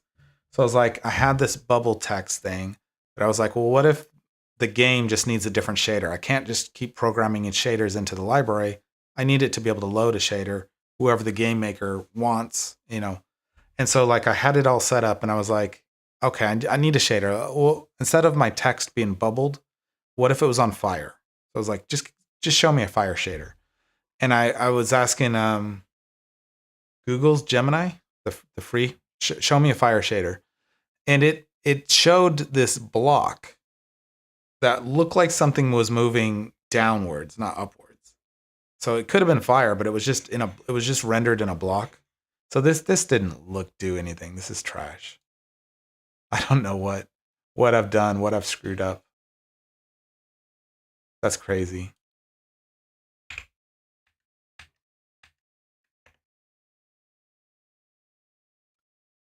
But I was like, so I said, hey, it's running down, not up, and it fixes it. And then I'm like, but it doesn't look like fire. And then never again did it actually do anything. So I asked it maybe 30 times. It kept spitting out code, and I was like, I just want to see a thing. I just want to see a thing happen. I don't want to learn about spend weeks learning about how to write shaders correctly. I just wanted to see a thing. I didn't care what kind of slop it was. I just wanted to see it because I wanted to know if my shader loader was working, not writing shaders. And so then I go to what is it? I think I used the one through what's it called? DuckDuckGo. They got a portal to AI, and I was probably trying the Microsoft one, and it was just trash. Just didn't. All of them just couldn't make a shader. Just a shader, just GLSL. Doesn't need to be complicated. I was just make something. Just make the color undulator, anything. Like it just no. It would generally like you could get it to compile half the time, but it would just not do anything. Just no shader happening.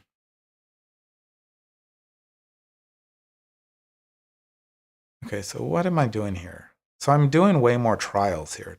5 trials, 5 trials. Okay, so mostly I'm doing 5 trials.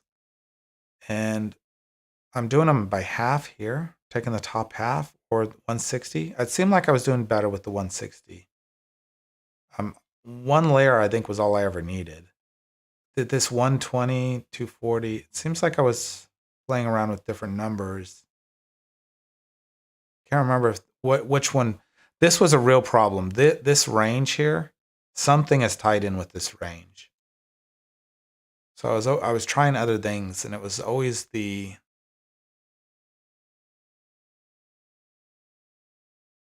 know it was something to do with this range. When you weren't in the range correctly and right in the pocket, you would just see nothing.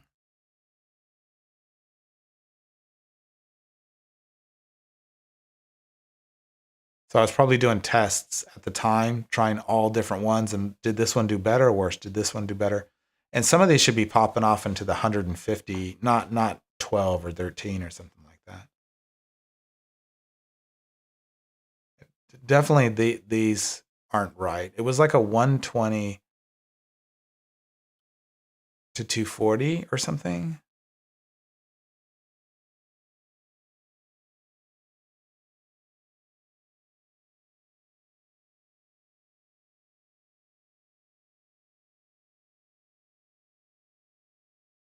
Okay. I'm going to try a small one because we should know right away if it's working. So this, and I'm going to change this to 5 because that seems like what I was doing a lot. And maybe even 500. And 120. And just one layer is all we need. I'm pretty sure it's the X range and the Y range that mattered the most. So it's probably something that my neural network wasn't ever written correctly or written best.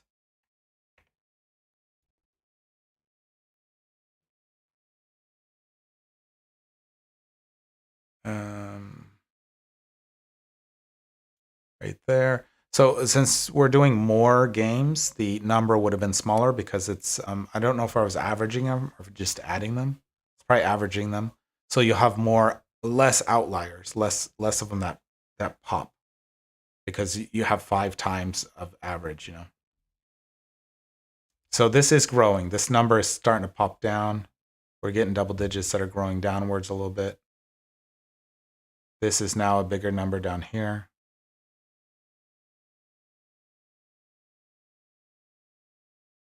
But not 20 up here though.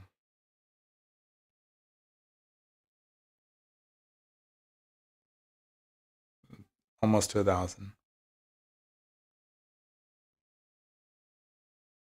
So did I do 120, 160? I'll do 160 on the, I think I had it at 180. No, I meant 160. It must be, so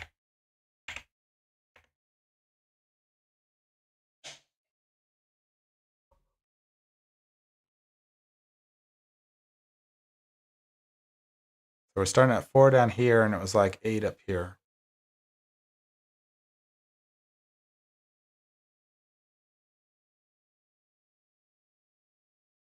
I never did see the fire.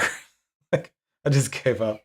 Because sometimes you just want to see something work, or sometimes I want to see a reference of it so I can start working on it from there.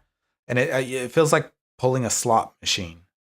Like the AI is going to work next time. The AI is going to work and it never works. It's always just teasing you. Like, if you just pulled it one more time, it almost worked. It's just like it's like going to a casino. Next time I'm going to win.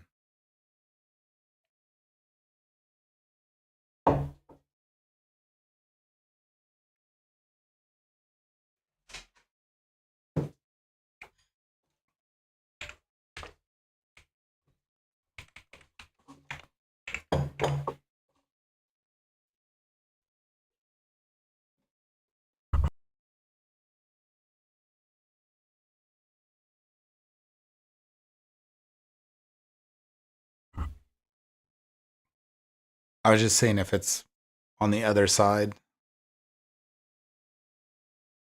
just one more.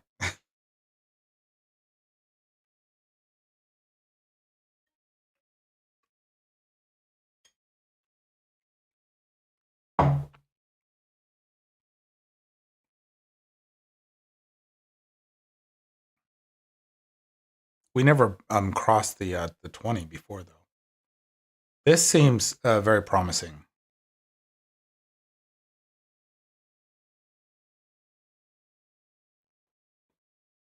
There was 20. Huh? Did you want to watch something? Yeah. All right. I'll just let this finish and then.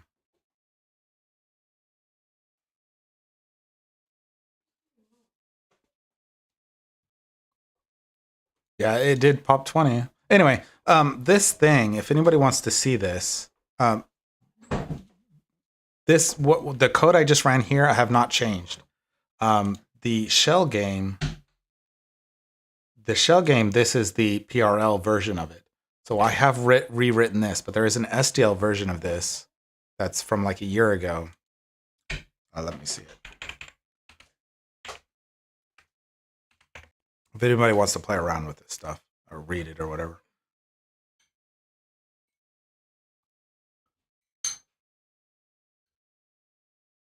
I haven't put anything on here in a long time because I don't know if I want to continue to use GitHub at all. But this is an SDL2 version of that, and the code for all that neural network has not changed.